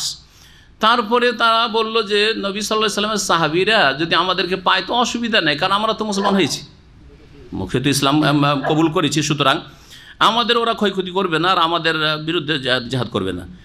ওয়াইনাল মুমিনা লাম্মা উখবিরু আন্নাহুম কাদ খারাজু মিন মক্কা কালাত ফিয়াতুম মিনাল মুমিনিন, একদল বলল যে ইরকাবু ইলাল জবানাহ, এই কাপুরুষগুলির দিকে চলো, ফাকতুলুহুম, এদেরকে হত্যা করো, ফাইন্নাহু ইউজাহিরুন আলাইকুম আদুওয়াকুম, দুশমনদেরকে সাহায্য করছে আমাদের বিরুদ্ধে। আরেক দল বলল মুমিনদের সুবহানাল্লাহ, না না না না না, এদেরকে আতাকতুলুনা কওমান, এদেরকে কি করে হত্যা করা যাবে, যদি এরা মক্কাতে আছে, যদিও এরা মক্কার মুশরিকদের সাহায্য করছে, কিন্তু তারা যে কলমা পড়েছে সেজন্য এই দুই দলে ভাগ হয়েছিল। আরেকটি শানে নজুল বয়ান করা হয়েছে যেটা বাস্তবে নবী সাল্লাল্লাহু আলাইহি ওয়াসাল্লামের বদরের সময় ঘটেছিল। কিছু লোকেরা এমন ছিল যারা ভিতরে ভিতরে ইসলাম গ্রহণ করেছে, ভিতরে ভিতরে ইসলাম গ্রহণ করেছে, কিন্তু মক্কা থেকে বেরোতে পারেনি। যেমন নবী সাল্লাল্লাহু আলাইহি ওয়াসাল্লামের চাচা আব্বাস, নবী সাল্লাল্লাহু আলাইহি ওয়াসাল্লামের বড় জামাই আবুল আস ইবনে রবি, এদের সম্পর্কে এরা যখন বন্দী হলেন বদরে, তখন এদের সম্পর্কে একদল বলল যে না, এরা ধরা পড়েছে, এদের সাথে সব ওদেরকে খুন করলে অন্যদেরকে এদেরকে খুন করতে হবে। আর দল বলছে না না না, এটা তো চলবে না, এটা কেমন কথা হইল? এরা ইসলাম গ্রহণ করেছে অন্তর থেকেই, আর এরা চাইছিল না আসতে, জবরদস্তি করে এদেরকে ধরে নিয়ে আসো, তোমাদেরকে যেতে হবে, আব্বাস তোমার ভাতিজার বিরুদ্ধে তোমাকে লড়াই করতে যেতে হবে। হ্যাঁ, এদের সম্পর্কে দুই মত হয়েছিল, কেউ কেউ এরকম বলেছেন, আল্লাহু আলাম। যাই হোক, যেটাই হোক না কেন, মনে রাখতে হবে যে আমাদেরকে সব সময় ঐক্যের চেষ্টা করতে হবে যারা ইসলামের পুরোপুরি বিরোধী। আমাদের আপোসের মাসলা মাসাইলের ইখতিলাফ রয়েছে, হ্যাঁ, খুঁটিনাটি ইখতিলাফ রয়েছে আপোসে বিভিন্ন মাসলা মাসাইলের ক্ষেত্রে, সেটা আমাদের মাঝে থাকবে। কিন্তু যখন দেখবো যে আমাদের সকলের দুশ্মন, ইসলামের দুশ্মন, সেই ক্ষেত্রে আমাদেরকে একমত হওয়ার চেষ্টা করতে হবে। আল্লাহ পাক বলছেন যে ওয়াল্লাহু আরকাসাহুম বিমা কাসাবু, মুনাফিকদেরকে তাদের কৃতকর্মের কারণে আল্লাহ পাক উল্টো দিকে ফিরিয়ে দিয়েছেন। আতুরিদুনা আন তাহদু মান আদাল্লাহু মা ইযিল্লু ফালান তাজিদ লাহু সাবিলা, হয়ে গেছে। ওয়াদ্দু লাউ তাকফুরুন, এই মুনাফিকরা পছন্দ করে যে তোমরাও যদি কাফের হয়ে যেতে, কামা কাফারু, যেমন তারা কাফের হয়েছে, অস্বীকার করেছে, ফাতাকুনুনা সাওয়া, আর তোমরা সকলে সমান হয়ে যেতে বা একাকার হয়ে যেতে। তারা চায় যে তোমরা তাদের সাথে মিশে যাও, একাকার হয়ে যাও। ফালা তাত্তাখিযু মিনহুম আউলিয়া হাত্তা ইউহাজিরু ফি সাবিলিল্লাহ, তাদের মধ্য থেকে কাউকে তোমরা বন্ধু হিসাবে গ্রহণ করিও না, মুনাফিকদেরকে বন্ধু হিসাবে গ্রহণ করিও না, যতক্ষণ পর্যন্ত তারা আল্লাহর রাস্তায় হিজরত করে মদিনা না আসছে। মক্কা বিজয়ের আগে মদিনায় হিজরত করে আসা ফরজ ছিল, মদিনায় হিজরত করে আসা ফরজ ছিল। যতক্ষণ পর্যন্ত হিজরত না করে আসছে ততক্ষণ পর্যন্ত তাদেরকে বন্ধু হিসাবে গ্রহণ করা যাবে না, তাদেরকে আপন ভাবা যাবে না, কারণ ওদের মধ্যে থাকছে, হতে পারে ওদের গোয়েন্দাগিরি করতে পারে, ওদের কাছে মুসলিমদের ভিতরের খবর, গোপনীয় খবর পৌঁছে দিতে পারে। ফাইন তাওয়াল্লাউ ফাখুযুহুম, তারা যদি বিমুখ হয়ে যায়, না হিজরত করেও আসলো না, তারা উল্টো দিকে ফিরে গেল, ফাখুযুহুম, তাহলে এদেরকে ধরো, মানে বন্দি করো। ওয়াকতুলুহুম হাইসু ওয়াজাদতুম, যেখানে পাও না কেন তাদেরকে হত্যা করো। ওয়ালা তাত্তাখিযু মিনহুম ওয়ালিয়া ওয়ালা নাসিরা, তাদের মধ্য থেকে কাউকে তোমরা বন্ধু হিসাবে বা সহায়ক হিসাবে গ্রহণ করিও না। এই হুকুমগুলি যেখানে পাও হত্যা করো, কার জন্য? হারবি কাফের জন্য। হারবি কাফের, মক্কার লোকেরা কি ছিল? হারবি কাকে বলা হয়? যারা যুদ্ধের ঘোষণা ইসলাম মুসলিমের বিরুদ্ধে করে রেখেছে। হ্যাঁ, যে কোনো সময় মুসলিম তাদের অনিষ্ট থেকে নিরাপদ নয়, যে কোনো সময় মারতে পারে, হ্যাঁ মারছে, এরা হচ্ছে হারবি। একমাত্র এই আয়াতগুলি হারবি কাফেরদের ক্ষেত্রে, বাকি যাদের সাথে চুক্তি হয়ে রয়েছে, চুক্তির ওপর অটল থাকতে হবে, আল্লাহ পাক চুক্তি পুরা করতে বলেছেন। যদি সন্ধি হয়ে থাকে, এইরকমই যাদেরকে নিরাপত্তা দেশে দেওয়া হয়েছে, দেশের যে সংখ্যালঘু অমুসলিম নাগরিক রয়েছে, অথবা অমুসলিম থেকে ভিসা দিয়ে মুসলিম দেশে নিয়ে আসা হয়েছে, তাদের বিরুদ্ধে অস্ত্র ধারণ করা জায়েজ নয় যদি তারা অস্ত্র ধারণ না করে। সুতরাং এটা মনে করবে না যে কোরআনে কারিমে সব কাফেরকে মারতে বলা হয়েছে, না, একমাত্র সেই কাফেরকে মারতে বলা হয়েছে, ধরতে বলা হয়েছে যেই কাফের মুসলিমের রক্তের পিপাসু, মুসলিমকে খুন করতে চায়, হারবি, যুদ্ধের ঘোষণা করে। আল্লাহ রাব্বুল আলামিন তারপরে বলছেন, সময় আছে, আপনারা বিরক্ত হবেন না, আমাদের তাফসীর একটু লম্বাই হচ্ছে, অনেক নতুন ভাইয়েরা হয়তো আসছেন, কিন্তু এই জন্য লম্বা হচ্ছে যে সূরা নিসা দীর্ঘ সময় চলতে আছে, আর আমার মাঝে মধ্যে বাইরে সফরগুলি হয়ে যাচ্ছে, যার ফলে যতক্ষণ টাইম আমরা পাচ্ছি ইনশাআল্লাহ তাআলা 3টের মধ্যে শেষ করে দেবো। তাহলে আমরা একটা কোর্সের মধ্যে, আর না হলে রমজান চলে আসবো, হয়তো সূরা নিসাই পার করতে পারবো না। আল্লাহ পাক রব্বুল আলামিন তাহলে কি বললেন? যে ওই সব লোকেরা যারা তোমাদেরকেও কাফের বানিয়ে দিতে চায়, হ্যাঁ, এবং তারা বিমুখ থাকে, তাদের বিরুদ্ধে অস্ত্র ধারণ করো, হ্যাঁ, তাদের সাথে কোনো রকমের সন্ধি চুক্তি নেই, তাদেরকে যেখানে পাও ধরো। তবে কাকে ধরবে না, কাকে হত্যা করবে না, এখন আল্লাহ পাক বয়ান করে 2 শ্রেণীর লোকের কথা বর্ণনা করেছেন। আগে সামনে 2 শ্রেণীর লোকের কথা বলছেন, যাদেরকে বন্দি করা বা যাদেরকে হত্যা করা জায়েজ নয়, অথচ তারা অমুসলিম। ইল্লাল্লাযীনা ইয়াসিলুনা ইলা কওমিন বাইনাকুম ওয়া বাইনাহুম মিসাক, তবে ওই সব অমুসলিমরা, কাফেররা, যারা পৌঁছে যায় বা পৌঁছে গেছে এলা কওমিন, পৌঁছে যায় এলা কওমিন, এমন এক সম্প্রদায়ের কাছে, বাইনাকুম ওয়া বাইনাহুম মিসাক, যাদের তোমাদের মাঝে আর তাদের মাঝে চুক্তি রয়েছে, এমন একটা দেশে অথবা এমন একটা গোত্রের কাছে গিয়ে আশ্রয় নিয়েছে, তাদের এলাকায় বাস করতে শুরু করেছে, যাদের সাথে তোমাদের সন্ধি চুক্তি আছে যে আমরা কেউ কারো ওপর হাত বাড়াবো না। ওদের কাছে গিয়ে মিশে গেছে, অথচ তারা হয়তো ইসলামের বিরুদ্ধে চক্রান্ত করেছে, কিন্তু তাদের মাঝে গিয়ে মিশে গেছে। তাদের বিরুদ্ধে অস্ত্র ধারণ করবে না।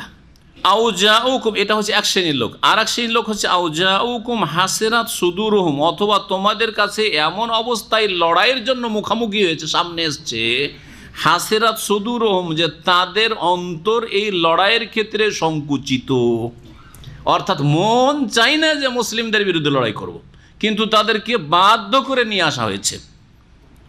এক্ষেত্রে ইঙ্গিত করা হয়েছে রাসূলুল্লাহ চাচা আব্বাস রাদিয়াল্লাহু তাআলা আনহুর দিকে, আর নবী সাল্লাল্লাহু আলাইহি ওয়াসাল্লামের জামাত আবুল আস বিন রবি, এইরকমই বানু হাশেম গোত্র, নবী সাল্লাল্লাহু আলাইহি ওয়াসাল্লামের বংশের বানু হাশেম গোত্রের কিছু যুবকদেরকে জবরদস্তি করে এই আবু জাহাল নিয়ে এসেছে যে তোরাকে অবশ্যই যেতে হবে, এই মক্কায় থাকতে দেবো না, তোরাকে আগে আগে লড়াই করতে হবে তোদের বংশের মোহাম্মদ, এই মোহাম্মদের বিরুদ্ধে সাল্লাল্লাহু আলাইহি ওয়াসাল্লাম।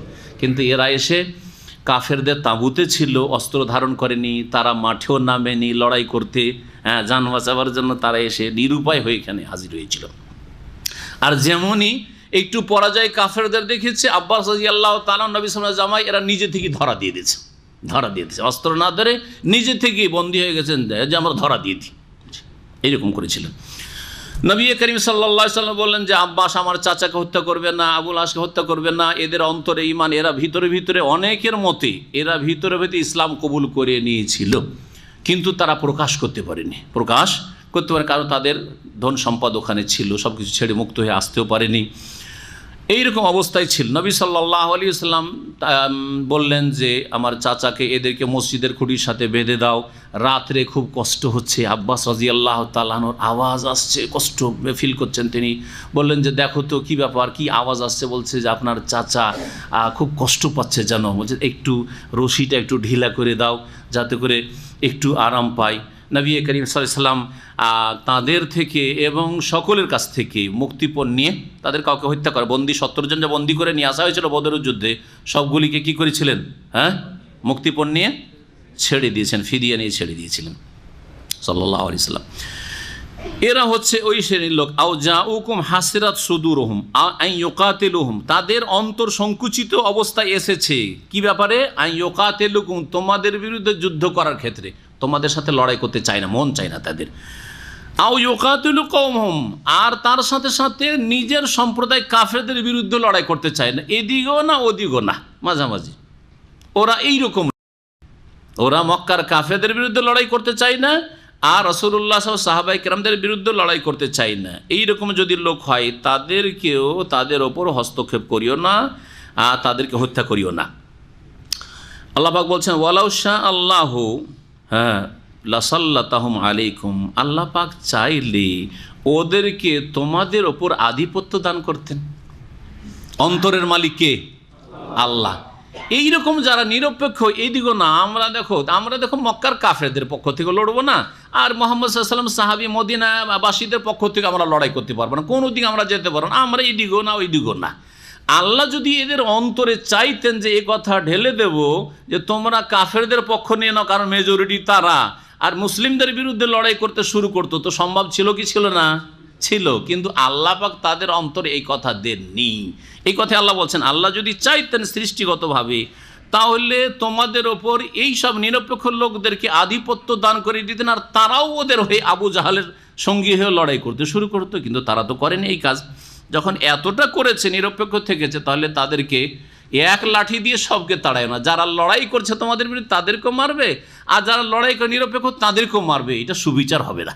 এটা হচ্ছে কোরআনের শিক্ষা। ফালাকাতালুকুম, তোমাদের উপর যখন আধিপত্য দান করতেন তখন অবশ্যই তারা তোমাদের বিরুদ্ধে লড়াই করতো। ফাইনে ইতাজালুকুম ফালাম ইউকাতিলুকুম ওয়া আলকাউ ইলাইকুমুস সালাম, অতঃপর যদি তারা তোমাদের থেকে সরে দাঁড়ায়, এই ইতাজালা মানে সরে যাওয়া, পৃথক হয়ে যায়, তোমাদের সামনে লড়াইয়ের জন্য আসলো না, তোমাদের থেকে সরে গেল।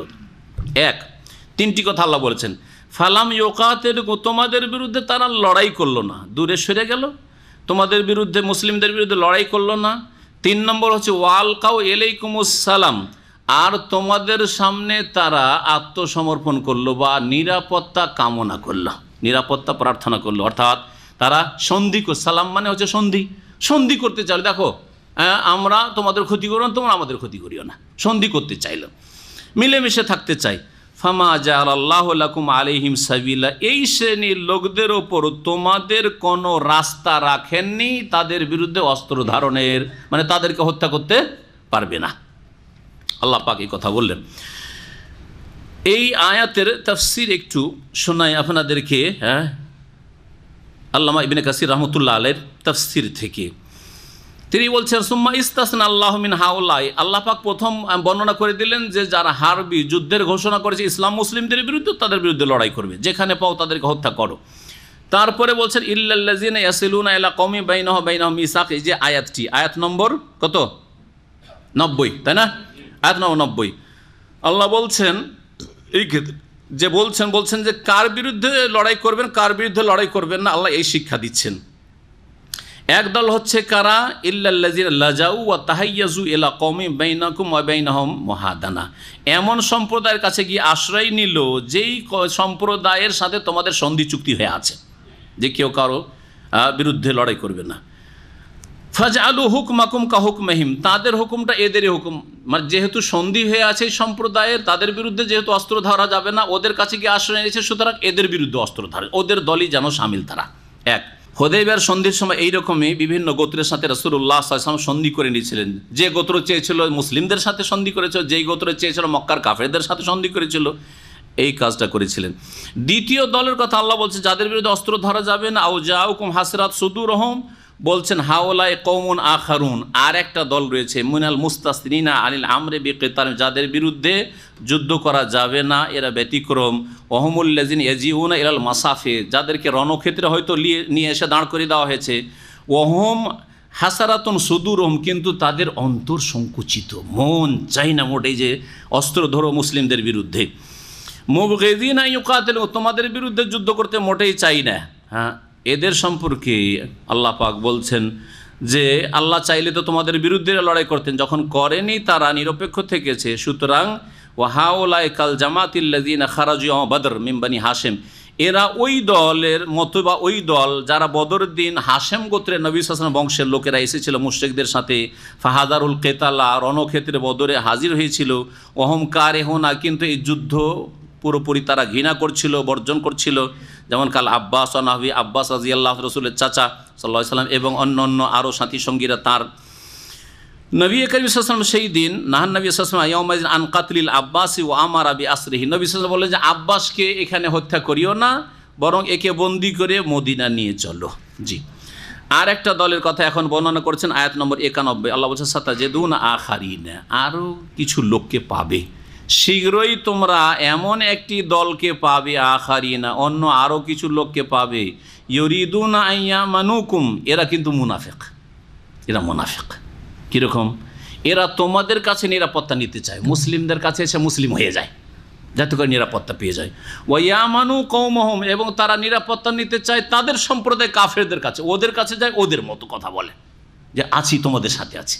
মুসলিমদের কাছে এসে বলে যে আপনাদের সাথে আছি, আর কাফেরদের কাছে এসে বলে আপনাদের সাথে আছি, এরকম করে।